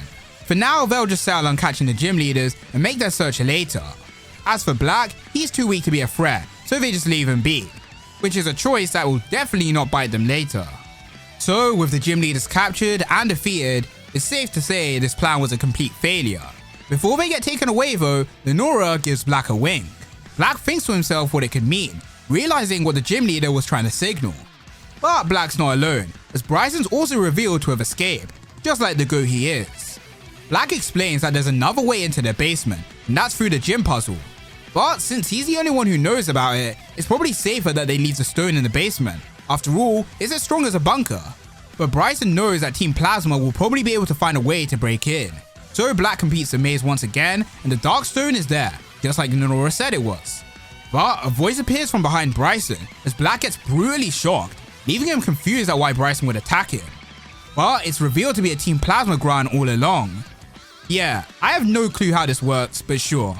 He picks up the Dark Stone and gives it to Getsis, the owner of the Electros. Despite being paralyzed, Black still voices out his rage for the guy, and Getsis thanks Black for his hard effing work, moving like he's Asagi and telling Black to take a rest. And with no choice, bro does just that. As much as I hate Getsis, I cannot deny bro has so much aura in this scene. Getsis then flies off to Dragon Spiral Tower, gifting N the Dark Stone. He hugs the item and speaks to Zekrom, the Dragon of Ideals, asking the Pokemon to unleash itself and join him in creating a utopia for liberated Pokemon. And just like that, Zekrom materializes from the stone. As for the Shadow Triad, they're making their way to the castle. However, they notice that Bryson did actually escape, so he's still on GOAT status. Bryson finally arrives at the basement and understands the situation immediately, even the fact that Zekrom has most likely already been summoned. He gets on the computer and contacts Oplucid Seed's gym leader, Drayden, updating the old head on the situation, and the two reveal that the Lightstone was in their possession all this time. Zekrom being awakened is a shame, but it means they just have to fight back with their own legendary dragon, being the vast white dragon of truth, Reshiram. The Lightstone then begins moving on its own, joining Black's side. So Bryson can clearly see what needs to be done, picking Black up and hoping the guy can reach his potential. So later on, Black wakes atop the tube line bridge, where Bryson and a doctor are watching him. Black begins panicking since the situation's currently bad, but Bryson tells him that it's not over. They'll be planning a direct attack on Team Plasma. Black doesn't want to wait though, rushing to save the gym leaders, but he's chained to a cryogonal. As of today, Black's going to be beginning his training arc. Bryson asks the boy if he knows where Team Plasma's castle is, or if he's strong enough to defeat the forces of nature, and the answer is obviously no. So Bryson set out a couple of tasks for him, the first being to break out of the chains he's kept in. So he sends out Knight to burn the chains, but it seems like his leg's gonna get roasted before the chains do. Since Knight's once again evolved, it's gonna need another nickname, so Black names him Bo. Bryson suggests training it to be a martial arts king. As for the others, they're gonna have a different form of training. If he can realize what he's lacking, then he can improve big time, and with a doctor on site, his training should be easy. Bryson then goes off to meet with Drayden. Currently, Bryson's taking care of the Lightstone, but it's clear to see Black's been chosen as the hero. He agrees that training Black is the right choice, after all he has potential, but he's still undecided about asking him to carry the burden that comes with being the region's hero. He also doesn't know if awakening Reshiram is a good idea at all, after all the Pokemon was sealed for a reason. Drayden on the other hand is thinking the opposite, and the tension's so thick you could cut it with a knife. And this knife appears in the form of Iris, who tells both of them to chill out. She's been training with Drayden to become a dragon expert, and she's just as skilled as Black. Bryson takes his leave for now, as someone has to find Team Plasma's castle after all. Black's still trying to melt the chain, but since they're above a subway line, the shaking is throwing them off balance. They melt Cryogonal itself, but it returns back to being ice, making Bo even angrier to the point it starts swinging and learns Hammer Arm, which actually works, reminding Black of what Bryson was saying. So he asks the Pokemon to use Hammer Arm on the chain around his leg, but he has to be extra careful not to smash his leg too, not to mention keeping its balance with the train shaking everything. At the end of the day, he trusts the Pokemon, and but they've made it this far together, so he wants a Pokemon to trust him too. And with that, Bo jumps up and the train begins to shake the bridge. But despite this, the Pokemon perfectly cracks the chain without injuring its trainer. Now that Black's out of the chain, he can get a proper checkup from Dr. Logan. Drayden then appears along with Iris, and the two are impressed at Black's work. Black, however, isn't convinced with Iris being at his level, so she decides to demonstrate her skills by fighting Drayden. He's using Druddigon and she's using Fraxure, and Iris goes on the offensive but gets hit by Dragon Tail. And that right there is her showcase of skill. Black can feel the pressure from Druddigon, knowing if he wants to enter the league, he's gonna have to defeat Drayden and this Druddigon. But that's only if the league takes place. The rest of Black's team has finished training as well, meaning it's time to move on to their next task. And for that task, he has no choice but to bring Iris with him. Drayden then firmly grabs his shoulders, telling him he needs to become the truth to fight against the ideal, which of course comes across as a cryptic message to Black. For his next training, Black needs to defeat some bikers, and surprise surprise, he does just that, even getting the gang to fall under him. So mission extra completed. As they walk away from the bridge, Black wonders how his boss is doing. And we're going to be taking a look at that ourselves, as she's arrived at her final stop, Anvil Town. Not only that, she's earned the chance to fight against Ingo in battle, and she showcases her skills by jamming King Klang's gears and going for a finisher. The two Pokemon clash, but White could only manage to pull away with a draw. However, that's more than enough considering at the start, she was just a rookie. They're going to be heading back to Nimbasa soon, so White lets out her team so they can do some sightseeing. And we get to sightsee her new members, Dorothy the Stunfisk, Nancy the Alola and Sally the Solosis. She's also decided to name her Servine Amanda, but it's still not too friendly with her. They then hear the sound of a flute nearby and make their way over to find Bianca of all people. She knows how to play all sorts of instruments, even if she didn't master any of them. What's cool though is that the music she's playing is actually a track from the Black and White Super Music collection called A Lullaby for Trains, and it's actually the song that I'm playing right now. A bunch of train fans then come by and trample over Bianca, so White brings her onto the subway. Bianca is admittedly a bit jealous of their passion. For herself, she's struggling to find something that she's enthusiastic about. Emmett tries to get involved in the talk, but White decides it's best that he doesn't. The two then begin talking about their dreams. For White, she knows she wants to do something showbiz related. For Black, he wants to win the league. And for Cherin, he wants to help others. Which is some nice bit of foreshadowing for Black and White too. On her journey, Bianca's just ran away from her overprotective dad, struggled to battle, and been attacked by Team Plasma. She claimed that she'd figure out what she wanted to do with her life, but in the end, she just failed herself and Professor Juniper who was supporting her. White has a plan though, calling for Ingo and Emmett to tell her where the next train to Castelia City, as they're going to be going to Cafe Sonata.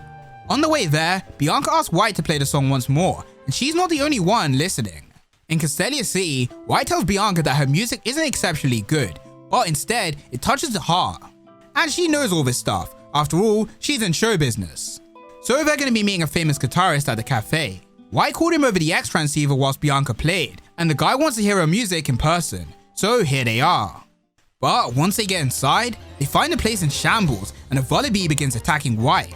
The guy explains that he finally met a mythical Pokemon, but when he did, the Vullaby began attacking. This mythical, of course, being Meloetta. The guy had a song that he wanted to play from Meloetta, but with his arm busted up, he has no chance. So Bianca takes up the mantle in order to help the guy complete his dream. He really appreciates the sentiment and explains the song. Its name is the Relic Song, and his mother used to love listening to it. She always said that if you meet Meloetta, play this song, as it had once lost its melody, making the whole world sad. And so Bianca begins playing the song carefully, strumming her guitar to the sheet music. Mela starts getting into it as well, and with White's Pokemon protecting Bianca as she plays, Meloetta finally finds the flow of the song, and begins singing along. The song works not only as a song, but also as a move, pushing Vullaby back. With the duet complete, the man thanks Bianca. Vullaby's a sore loser though, and calls for backup, but they stand no chance. The Pokemon then transforms into its pirouette form, and the guy says that his mother mentioned the dance as well, which is being showcased as Meloetta beats the crap out of the Vullabys. White and Bianca get involved as well, and with a Leaf Tornado X Scout Chop combo, the battle is now over, allowing White the chance to catch the Pokemon. She likes its attitude, thinking that it would make a great villain in performances, nicknaming it Barbara. Later on, the two girls call Professor Juniper, and Bianca has finally made up her mind. Pokemon are fascinating creatures, and she wants to learn more about them, deciding to become Juniper's assistant. Of course, this leaves the Pokedex without an owner, and that's where a certain trainer comes in, being White. So Cedric arrives in the city and gives White the newly fixed Pokedex, and White officially becomes a Dex holder. For now, she's gonna head back to the battle subway to continue training, and Bianca asks her if Black's heard from Cherin, as she herself hasn't heard from him in a long time. So now we head back to Black, and he's still thinking about White. But since Brav is there, he shouldn't have to worry about anything. Him, Musha, and Brav were a trio since they were kids, thinking back to his younger days, and giving us insight on how he got his level 54 Braviary. As we established earlier, at 5 years old, Black wanted to be the best trainer ever. He started borrowing books from Bianca's father in order to learn more about Pokemon, and once he finished all his books, he then studied at the public library. Around this time, he found out about the Junipers and the Pokedex. And with his dream being formed just like that, Musha began following him. Black's dream grew really quickly, and eventually, his brain just gave up on thinking. A Rufflet then started attacking out of nowhere, but with Black in flow state, he's of no help, and Musha takes a chance to bite down on his head. Eventually, it lets go, and Black unlocks Metavision for the first time, once again moving like Asagi. Or I guess Asagi was moving like him. Either way, Black saw a footprint in his head, and sure enough, the same thing is somewhere in the grass. He perfectly pieces together the reason why the Pokemon was angry. Bianca accidentally stepped on the berries that it wanted to eat, and that made it get angry at her. He shows the Pokemon that the berries are fine, and it finally releases Bianca. In the evening, Black and Cherin research the Pokemon, and learn that it's the pre-evolved form of Braviary. So Black decides he'll name it Brav once he catches it. And although he doesn't own any Pokemon right now, he still has one that will come to help him. So the next day, by using Cherin's allowance, they buy some Pokeballs and seek out Rufflet. Black tries catching it the easy way, but fails over and over again. He tells the Pokemon that he knows it likes to fight, and if it comes with him, they'll be able to fight on the big stage of the league final. The Rufflet's stubborn though, and things are looking very violent for the little Black. But fortunately, he has a trump card, Munna, who comes to his rescue with a psychic attack. And with a simple Pokeball throw, Black finally catches Rufflet. Before they went to seek out Rufflet, he asked Munna if it wanted to help him, since it likes eating dreams. And just like that, they formed a symbiotic relationship. So for the price of one, Black got 2 Pokemon. And back in the present day, after remembering the dream that connects him and his team, he renews his vows to crush Team Plasma. We then check in on Drayden and his assistant, Kimmy. He has a major announcement that the world needs to hear, including Team Plasma.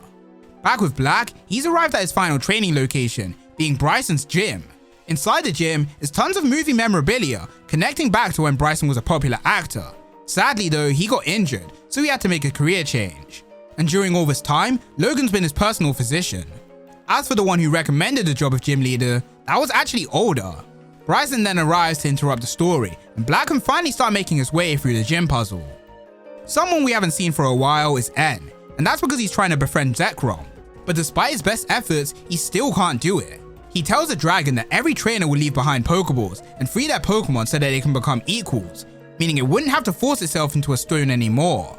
N desires a world for all of them, and to do that, he needs to be stronger than the champion, asking the Pokemon to become his friend that will help him change the world, just like the great hero before him. Whether or not N succeeded here is a story for another time, as now we head back to the gym, where Black is making good pace. Rather than simply fighting Bryson, he wants to talk to the guy. And with the gym leader in his sight, the 3-on-3 battle begins, with Emboar vs Cryogonal. Bo catches Cryogonal's chain and hammer arms it straight in the face, KOing it in one blow.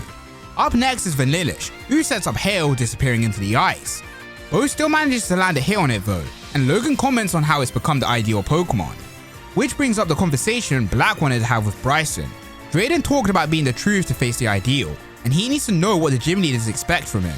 But the answer isn't going to come easy, as whilst Black was chit-chatting, Vanillish healed itself with Ice Body and knocked out Bo. Musha's out next and Black continues speaking. He has no clue what's going on, but he hates the fact that they've decided something for him behind his back. Not only that, he's been feeling a presence from within Bryson's sleeve. So with no other choice, Bryson spills the beads. Ideal represents Zekrom, the dragon Pokemon from the Darkstone that Team Plasma stole, and Truth is the opposite. It represents Reshiram, the white dragon inside the Lightstone. When they said fight Team Plasma, he had no idea they meant like this, and with that, Musha goes down, making Black regret even asking. Black's final Pokemon is Costa, and with a Scold, Vanillish goes down. Bryson's final Pokemon is Beartic, and it tanks a Stone Edge. Black feels a burning deep inside him, and now that they've both got one Pokemon left, he's gonna finish things up here and now. Whilst the battle's going on, in All Polluted City, Mayor Drayden has an announcement on the Pokemon League. Usually, it was meant to be held in 3 months, but due to certain issues, it's going to be underway in just 1 week. People ask if it's to do with the missing gym leaders, and Drayden reveals that they have no clue where they are, but the league will still press on. If you miss your chance to get a badge from those gym leaders, then unlucky, better luck next year, as only trainers with 8 badges will be allowed to participate in the league.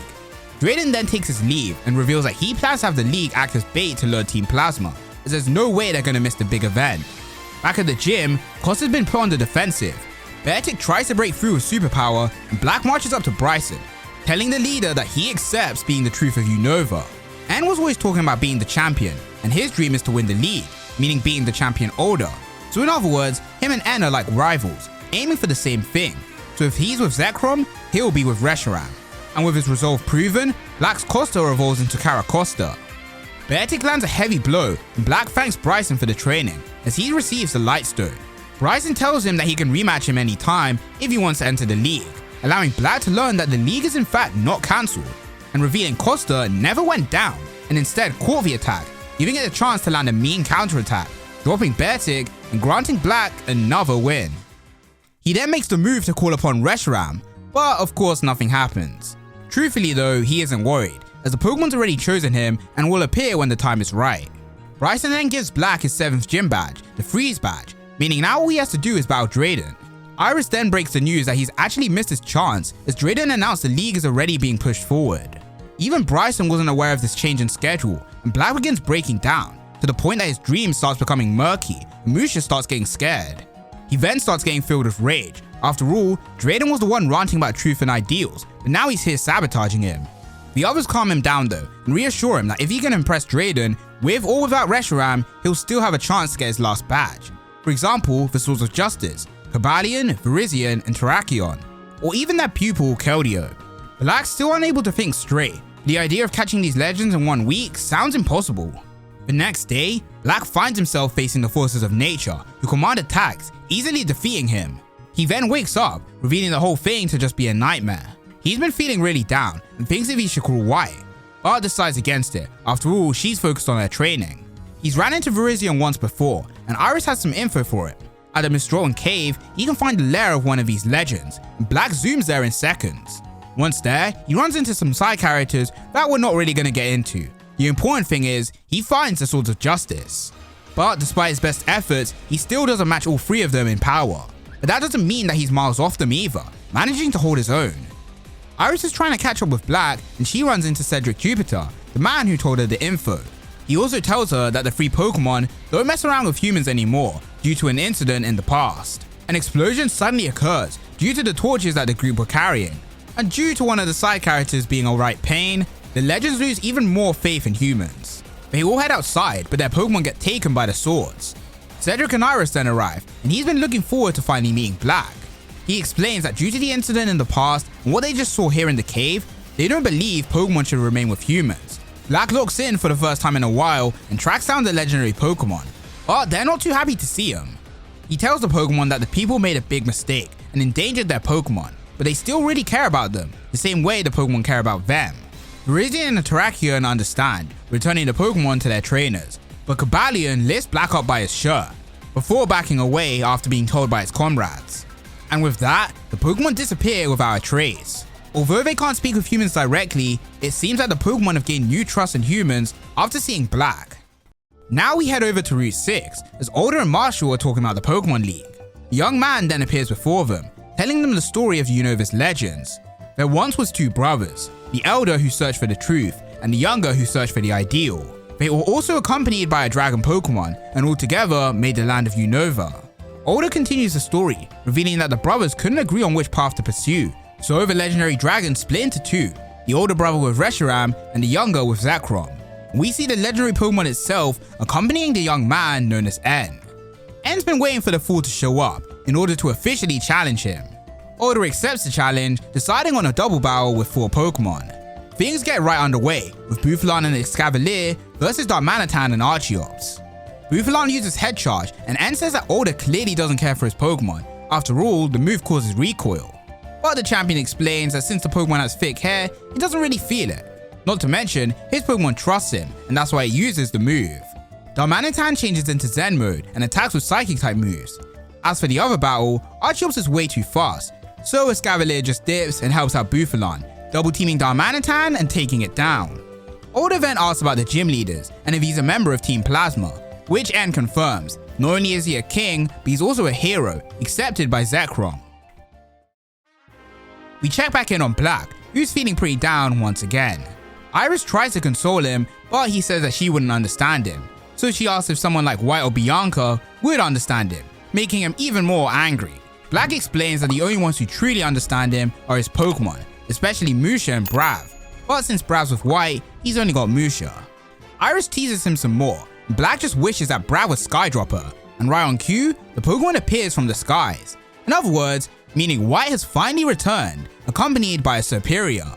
She thanks Black for lending her Brav, and now she has a full squad of Pokemon herself, and a Pokemon to fly her around. And we can't forget that she's also got a Pokedex. Iris is feeling left out by the lovebirds, but then overhears the sound of battle. The three go check it out, only to find Older defeated, and the one behind this is N. They ask Marshall what's going on, and he reveals that the battle isn't over just yet. Rather, Older's on the back foot.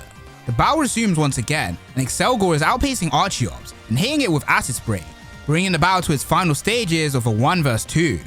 N chooses Zorua, and for his last Pokemon, everyone expects Zekrom. The Pokemon's presence brings Reshiram out of its ball, only temporarily though. N can't understand why Reshiram would have picked Black, but for now he has a battle to win, and for his last Pokemon, it's gonna be the traitorous piece of bacon. With the help of Zorua, the two start speed blitzing his Selgor, which is crazy to say. And whilst Older lands a water attack on Gigi, the real Gigi appears behind it, burning the Pokemon to smithereens. And with 4 Pokemon defeated, Older takes a loss. In other words, the brand new champion of Unova is N, which he happily accepts. With the face of the old world now being defeated, people will have no choice but to understand the ways of Team Plasma. N's proud of Gigi and asks White if she's also proud, but White has a different response. She doesn't have the right to influence the Pokemon because she didn't know how to battle. But now that she does, she can tell the Pokemon that whatever choice it makes is fine with her either way, whether that's battling or show business. And if it does pick her in show business, she won't let N stand in her way. N tells White that they aren't enemies anymore. After all, she listens to her Pokemon and shares his ideals. But Black isn't having any of it, and neither is Cedric, blocking N's path. Right now, they have the perfect chance to take down Team Plasma's leader. With the final forms of the 3 starters, it's showtime. Juniper and Fennel have also arrived on the scene, and they witness the battle unfold themselves. The heroes unleash their moves, directly hitting N's Pokemon. Cedric tells N that this Samurott of his is one of the Pokemon that was at his lab. He was researching the starters just like his daughter, but an incident happened a year ago that ruined their research. N appeared at the lab and released the Pokemon, and Cedric tried to stop him, but Zorua got in his way. Vitebik fled the scene, Snivy followed N, and Oshawott stuck by his side. Which is funny to think about since the Snivy ended up with White anyway. N explains that after he became king, he traveled the region and saw all the Pokemon that had been mistreated. And the main cause behind all of this was the Pokemon League and the Pokemon Research Labs. Pokemon were either captured, forced into battle, or used as research subjects. They claim that he's stealing Pokemon, but in truth, they're the ones who've been stealing the freedom of Pokemon. Jupiter argues that what they do improves the relations between people and Pokemon, but N replies that on the day that the stars were meant to be delivered, she neglected the Pokemon and instead focused on her phone call, leading to them having a fight and Tepe getting a cold. Not only that, rather than making the short walk to deliver the Pokemon herself, she just treated them as a parcel and had the delivery man do it. And even the professor has no answer to this. At the end of the day, it doesn't matter, as N heals up his team and prepares to take his leave. Black stops him once again, as he can't forget about the gym leaders, who are still captive. N tells Black he's not listening to his Pokemon, as if he did, he'd know that they're scared to fight him. Black feels the pressure and tries to have Musha eat his dreams, but the Pokemon refuses. N tells Black that his dream doesn't taste good anymore. It's changed, and Muna no longer wants to eat it. The Pokemon stayed by his side because he fed it, and in return, it battled and helped Black lock in. But now since this convenient relationship's over, there's no reason for it to still be here. In other words, the two never even had a real friendship. White tells Black not to listen to N's words, but it's already too late, and Black's speaking with Musha, and doesn't notice N blitzing by them with Zekrom. Before they go, they destroy Cedric's last Pokedex, and yeah, I don't think this one's coming back after that. With the champions of past and about to end all battles, and has finally started piecing together his unsolvable puzzle, that was Black. Zekrom tells his trainer that Black will rise once more, and next time, Reshiram will be by his side. But sadly, a week goes by and the Pokemon League starting ceremony is getting underway. The international police are also making a move, and they've sent one of their best agents to infiltrate the league, a man we all know too well. Another member speaks to the chief, asking him to go himself, but he's shot down by the guy in charge. This other member is someone you're going to need to keep in mind for the next arc. At the Pokemon League, we see Chantel and Grimsley overlooking things. Since Alder lost, the league's going to take place without a champion. The last Elite Four member, Caitlyn, finally makes an appearance, and as you can see, she's aged up since her appearance in the Platinum arc. In case you're wondering, it's been about 2 to 3 years since that one. She's worried if the people of Unova will be able to cope with their champion being defeated, and Grimsley can't help but agree. There's a significantly less amount of spectators. Team Plasma have been spreading their propaganda throughout the region, and now some people don't even want to see the league anymore. Nonetheless, the Elite Four's mission hasn't changed. Face the challenges and defeat them. But not all of them think that way, as Marshall can't let Team Plasma keep causing trouble, asking the others where they truly stand on this. He of course wants to stop Team Plasma, but Caitlyn doesn't want to get involved. After all, people have the freedom to express their beliefs. As for Grimsley, he only deals with trouble that comes at him, and since no one's hurting him personally, he's chilling. And lastly, Chantel, who's just excited about writing a novel. Alder's also on the same timing as these guys, because after he lost, the guy dipped out of there. So Marshall's all alone in this fight. Until Caitlyn reveals that although she said they can express their beliefs, she can't simply let them kidnap the gym leaders and get away with it, which is where her Godfatale is going to come in. Drayden is making an announcement on TV once again, and he explains that there's 31 trainers in the league, and tomorrow they'll be deciding who's matching against who. Black's still unconscious from what happened, and we see that he's in his own dream looking for Musha. He asks the Pokemon if he really only cared about his dream, and if their friendship really was just that, shouting out that he thought they understood each other and had a bond. He then begins waking up, hearing the others have a discussion. He gets up and White asks him where he's going, and his answer is back to New Town. White tells him that he can't let En's words faze him, after all she went through the same thing. But Black tells her that his dream is no longer a dream, instead a nightmare. Before, he only had dreams of winning the league, but recently, he started seeing other things in his dreams. At the end of the day, he was just a kid who wanted to win the Pokemon League, but now Team Plasma are here, along with legendary Pokemon, and before he knew it, he was in something way over his head. Now, he doesn't even know what's going on anymore. Damn man, that hits hard. Since he's 100% right, imagine just wanting to win a competition, then a random group of people start changing how the world needs to be viewed, and suddenly you're the chosen one who has to do something about it. He no longer has his dream anymore, and he only had 7 badges anyway. As he walks away, he sees on the TV that the Pokemon ceremony is taking place, and contestants are going through the badge checks. Seeing this sight on the TV of his dream taking place without him nearly makes the guy cry, but he's not alone, as his Pokemon approach him. They also dreamed of going through the gates themselves, and seeing them reminds Black that he promised them all that they would win the league, remembering his entire journey with his Pokemon that joined him and fought alongside him, speaking to them all and telling them that it's time to go. You may be asking where they're going. Well, that's to Oplucid City to find Drayden. He asks Black what he wants, and the boy explains that he knows the rules of qualifications by heart. You need 8 badges to enter, and whilst the opening ceremony's begun, it doesn't mean the tournament itself has started, challenging Drayden to a gym battle right here and now. Back with the others, they've been informed that they found the location of the gym leaders. Well, not exactly.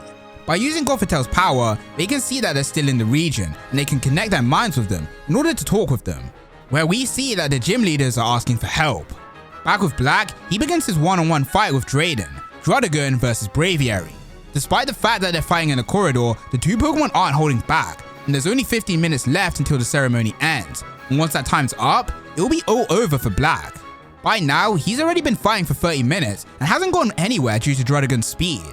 Drayden tells him that right now, he's not in the right state of mind to face him, and that's no lie. One of his longest partners left him over something so small, and he discovered a truth that he never wanted to know. But he still can't give up on his own truth, and that's his dream of entering the league. Drayden then lands a powerful rock climb on Brav. The dragon Pokemon excels in tight areas like this, leaving Black to apologize to his team for failing. He gave it his all and still came up short, feeling satisfied even in defeat. But then a voice chimes in, telling him that if he gives up now, he'll be wasting all of his efforts. And suddenly, Caitlyn appears, having her Gothitelle grab Black and connect him to the gym leaders, as well as Horse. They have no clue where they are since everything's pitch black and silent, but they still need to speak to Black. They heard what happened to him and apologized for getting him involved in Team Plasma, but Black says it's alright. After all, he would have had to face his truth eventually. He wasn't listening to his Pokemon, and what En said proves that. But the gym leaders disagree. He beat Skylar by opening up to his Pokemon, letting them understand him. He beat Berg by trusting Bo and letting it evolve mid-battle. And with Clay, he befriended his hard-headed Costa despite his stubbornness. Lenora tells him that he said he'd never let go of his dream, and that dream was shared by his Pokemon. Elisa then preaches Black his own words. A trainer in Pokemon is like a coach in their athletes. They have their differences, but both want to win. As long as he coaches his Pokemon, they'll stay with him. He made it this far because he's always been listening to the voices of his Pokemon, and the truth has always been there. And with a pep talk from the gym leaders, Black continues his battle, having Brav use Air Slash. Druddigon dodges it easily, but he was never aiming for the Pokemon, instead the wall, blowing in freezing cold air. Druddigon begins freezing up, and Black comes in with a direct hit, taking the Pokemon down easily. You may be thinking this is just plot armor, but Black explains, Druddigons literally can't move when the temperature drops, so he took a risk. After all, Brav also hates the cold, but in the end, it paid off. Drayden drags him away to the news, where he announces to everyone that Black is the 32nd and final contestant of the Pokemon League. The others all see this on TV and head over to him, and Black and his team finally collect 8 badges, meaning they can finally begin their dream of winning the Pokemon League. And without wasting any time, the next day rolls around and the league gets underway, with trainers passing through Victory Road and battling it out in tournament-style matches. And eventually, things get down to where there's only 8 trainers left. We've got Looker, in disguise of course, Iris, one of the 7 sages in Zolin in his black and white 2 disguise, a little boy named Leo, a masked man, Marlon before he became a gym leader, Cherin, who we haven't seen for a while, and lastly, our boy Black. Bryson watches on from the crowd and tries to think of where the gym leaders are. They mentioned that they were in pitch black and silent, and he's starting to get an idea of where they could be. Black tells Iris he's surprised that she was competing, and she reveals that she already had 8 badges before they met on the tube line bridge. Another surprise is Cherin being here, as Black thought he stopped collecting badges after Striton. He wants to speak with him, but they have to enter some capsules to decide the matchups. Whilst it's not their turn to battle, they're not allowed to leave. And with that, the matches of the quarterfinals are decided. Iris vs Grey, Leo vs Cherin, Marlon vs Hoodman, and Looker vs Black. The Elite Four are also watching things play out, and there's an empty seat in the champion spot. Since Alder isn't around anymore, anyone who defeats the Elite Four will immediately be the next champion. The first match gets underway, and it's Black vs Looker. The rules are a one-on-one with 3 Pokemon being allowed. However, if one of your Pokemon faints, you lose immediately, so you better plan your switch as well. Looker is using Croagunk, and everyone's understandably confused. After all, the Pokemon's not from Unova. Because of this, Black takes some time to understand the Pokemon's advantages and disadvantages. Tuna gets poisoned and pinned down, and Black begins wishing he had his psychic Pokemon. But that's how losers think, and he snaps out of things, trapping Croagunk in an electric web and taking it down, moving him onto the next round. By the way, Chula's actually so goated, and this is coming from someone who hates spiders. Looker immediately goes back into hiding and reports that Grey is most likely the guy they're looking for. The battles are back underway, and Cherin defeats Leo with the use of his evolved Unfezant. Leo tells Cherin that he managed to brute force his way all the way here, but Cherin was clearly the better battler today. Cherin doesn't give a damn about what he has to say though, and returns to his seat. Black can see that something's definitely up with his friend, and Zinzolin comments on how that's good, for Cherin to remain cold. Next up is Marlon vs Hoodman, and it's Jellicent vs Beheeyem. And to cut a long story short, Hoodman managed to win. Marlon's impressed and thanks the mysterious man for the battle, and the man says it's all good. After all, he gets to observe skilled trainers up close, which benefits his research. And I really wonder who this could be. For the last match of the quarterfinals is Iris, the favourite to win, versus Grey. The matchup is Fraxure vs Cryogonal. She's seen Black battle with his Pokemon, so she knows how to deal with its chain. But she may be getting ahead of herself, as Fraxure gets caught and begins freezing up. But the future champion girl has her own way of fighting, cutting the chain and rock smashing the Pokemon straight into the ground. Back in the stands with Bryson, he notes that the gym leaders mentioned not remembering how they got to their destination, and if that's the case, a Pokemon like Beheeyem, owned by Hoodman, could be the culprit behind that. So he and his partner in crime will be doing some investigating. and his partner is white. Now we're going to take a quick break from the league and head over to Phlogisy Town, specifically the Pledge Grove. We find Cobalion, Terrakion, and Virizion heading there in order to meet their pupil, Keldeo. They also discuss their encounter with Black. Terrakion states that he's got courage, and Virizion agrees. Her faith in humanity is coming back, especially after seeing the gym leaders. Cobalion says that their opinions are correct, however they still shouldn't get involved with humans. After all, they're the ones who start the wars over and over again. The three Pokemon then get ambushed by the Shadow Triad. They try to capture the legendaries, but Cobalion uses Metal Burst to let them escape. The Pokemon explains that fighting against those guys would only be taking their swords, and instead they should prioritize meeting Keldeo. So they do just that.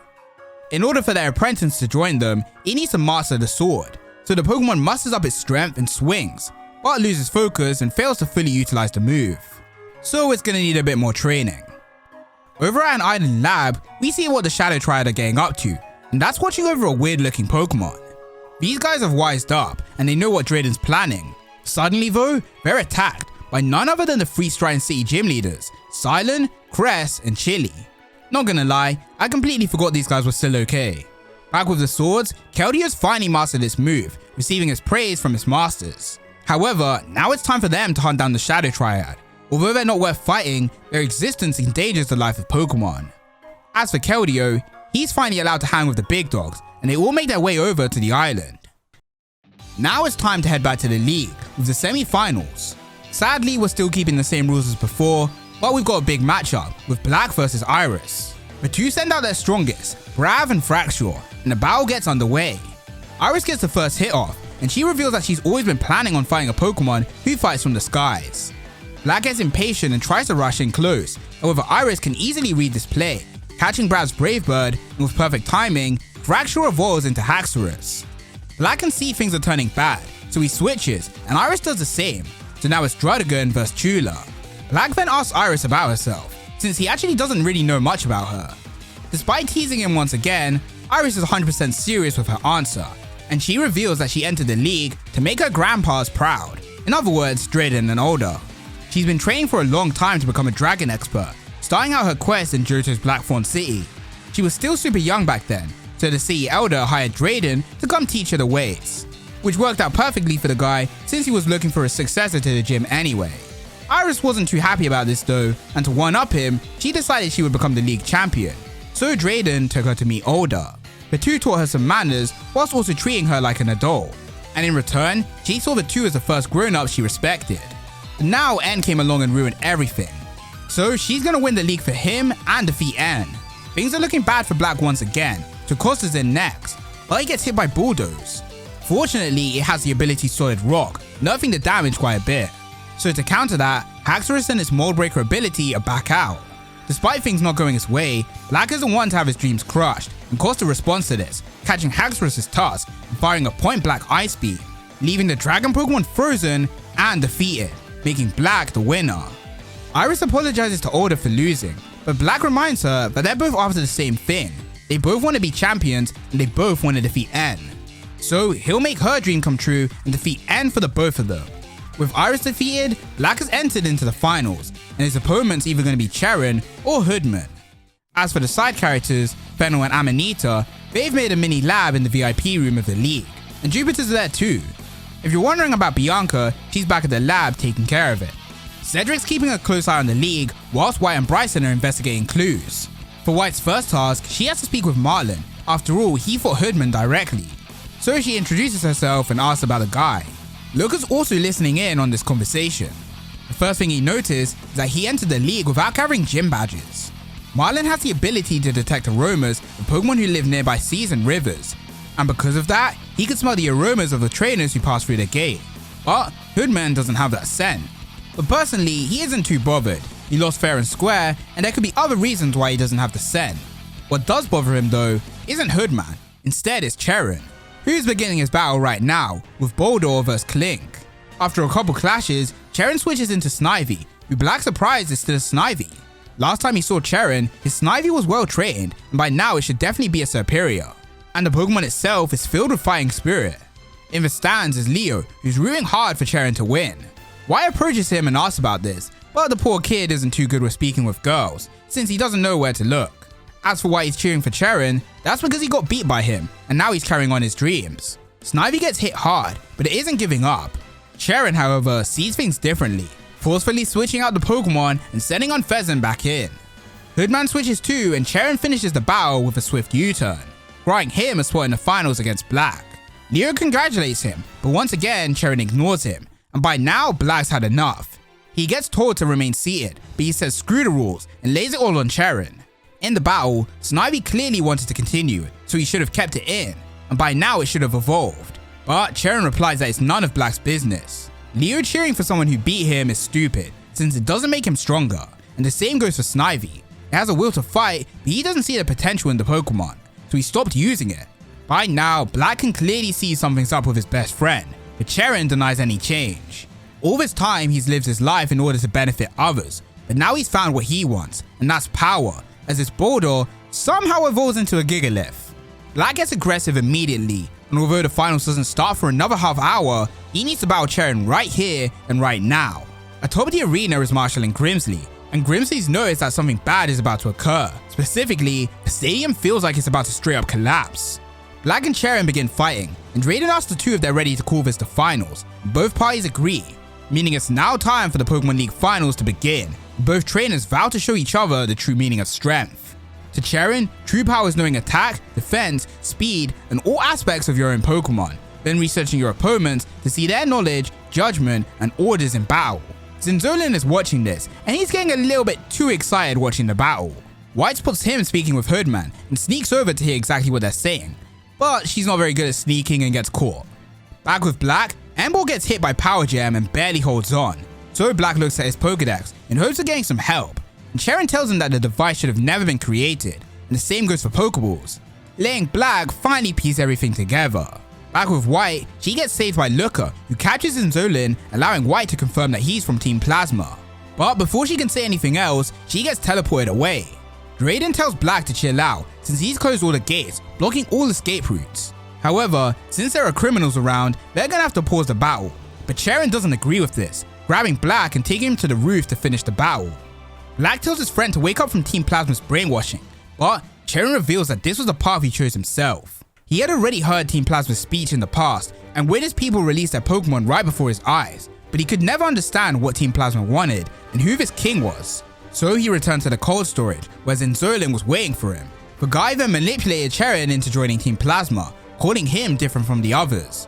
Black shouts and is stubborn, but Cheren is inquisitive, thinking before acting. He tells his old friend that he used to lack focus, whilst Black had a set goal that narrowed his vision, and it was so narrow to the point that he didn't worry about the trouble he caused for others. As for himself, he had nothing, and he needed something to make him feel alive, and that's when he saw N awakening Zekrom. The power the Pokemon held drove him to wanting more power for himself. Black on the other hand is weak, and Musha leaving is proof of that. Black sees that his friend may not have been brainwashed after all, since ever since they were kids, Cheren always scolded him and would always find criticism for him. However, it was still what he needed.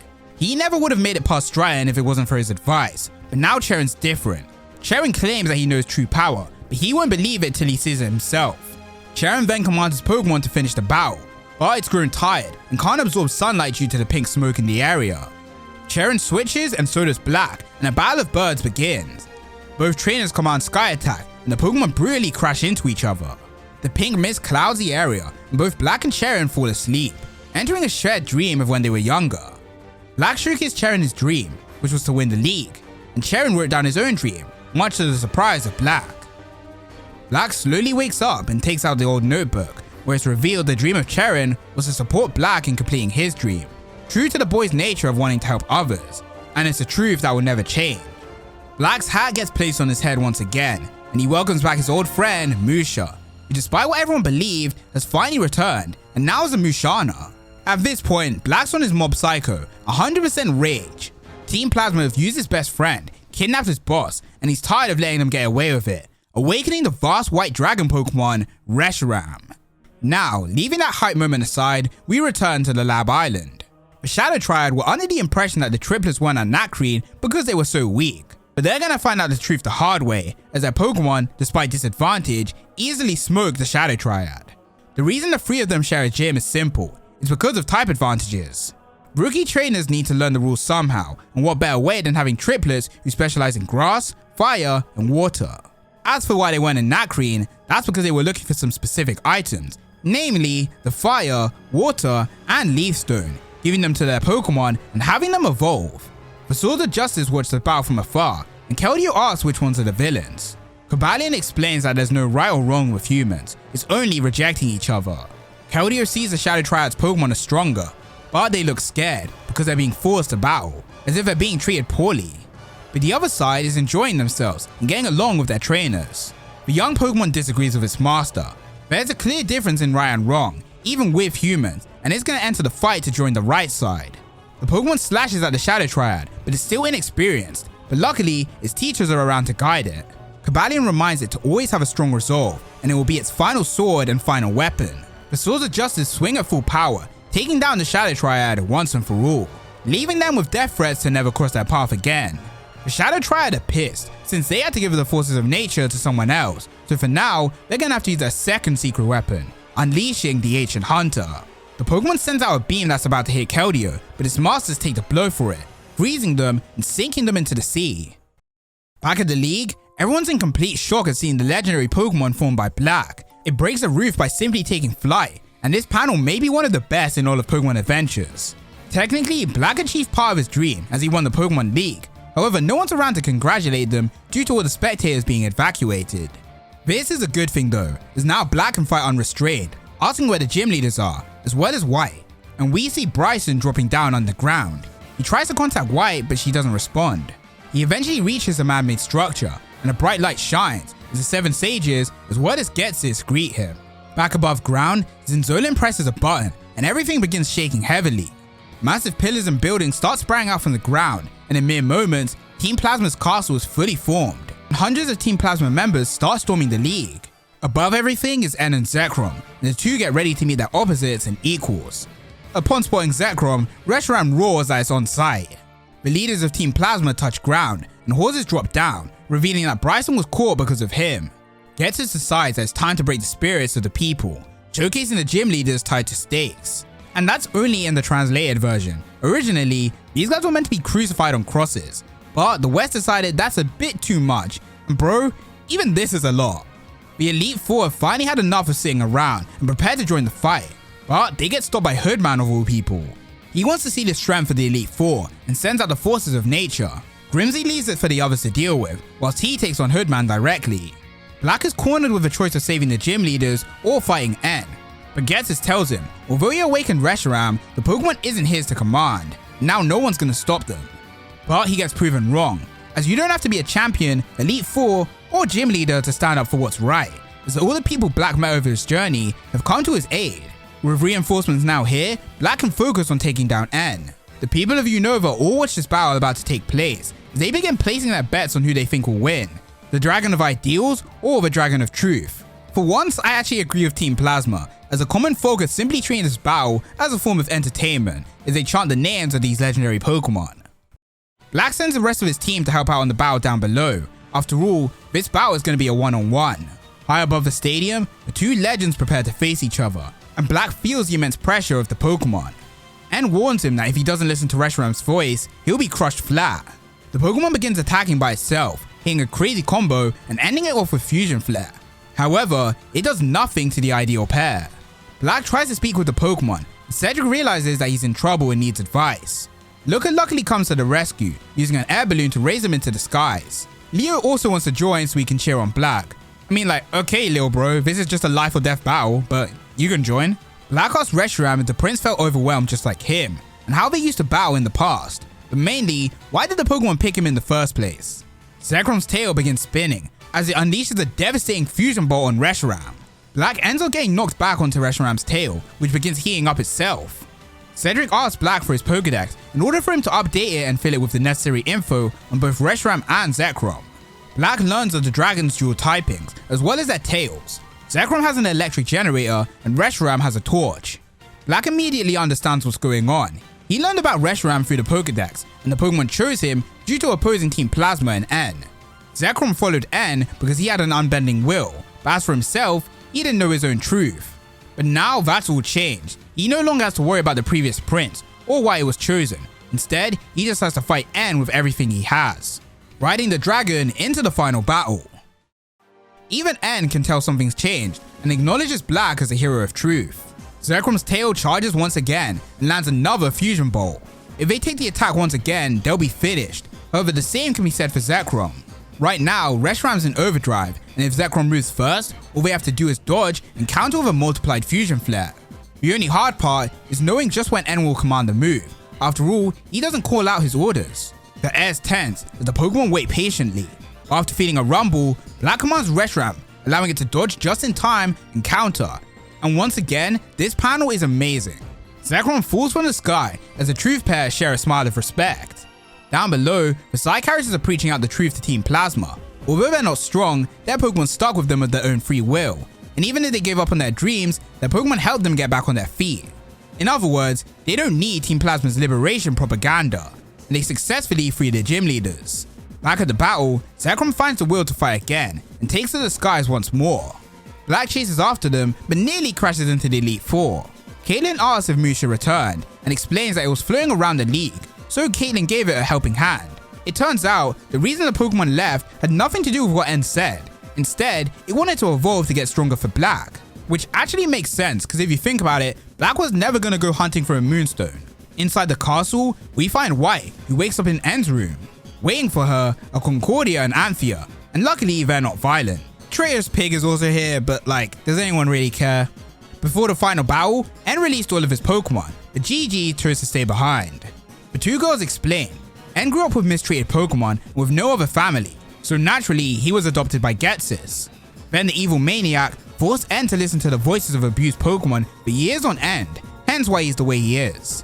He told Gigi whatever it wants to do next is entirely up to it.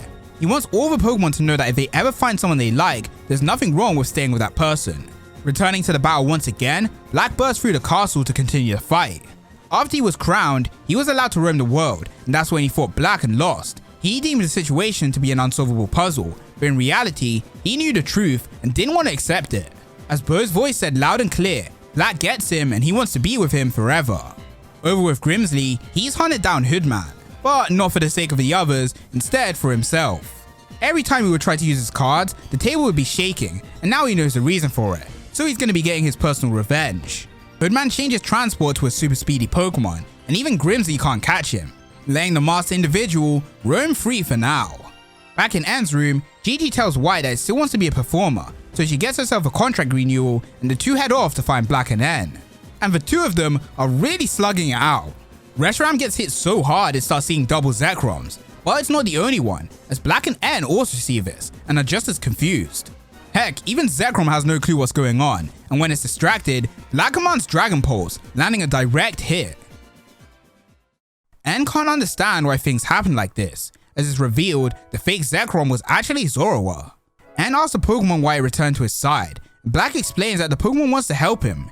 He understands this, but he scolds the Pokemon for transforming. After all, it was really dangerous. In the castle, things are now somber, and Black realizes that N's fallen asleep. The rest of Black's Pokemon come to his side, and Black finally gets to reunite with Musha properly.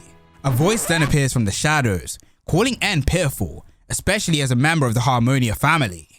This person being Ghetsis, and he tells Black that N is in fact his adopted son.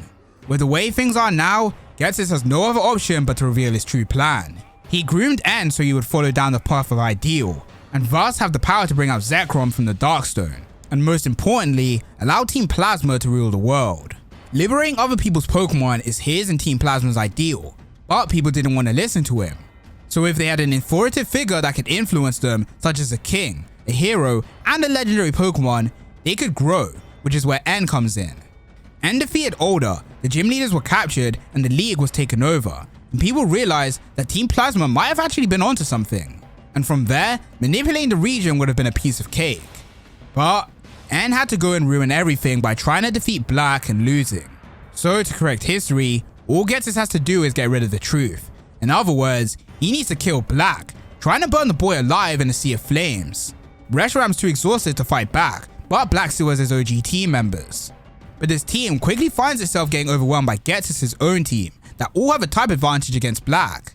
And this isn't a coincidence. Black was continuously a threat to Team Plasma, so Getsis was researching the boy. Black tries to escape the flames, but they move around him as if they were alive. The world can't know that N lost, and since the battle took place inside the castle, no one needs to know the true result. And with N showcased as the undisputed strongest in the region, everyone will have to listen to him, and all the Pokemon will be released, leaving Team Plasma as the only owners of Pokemon, which as Black says is completely different to what they've been preaching this whole time. Wanting to know if N's aware of this, but the answer is obviously no, which Black can at least be happy about, since the guy's knocked out and doesn't have to hear his whole life was a lie. Black shouts out Getsis' name with all his might, changing his vow to win the league to instead really putting his all into defeating Getsis. And to do that, of course he needs to lock in.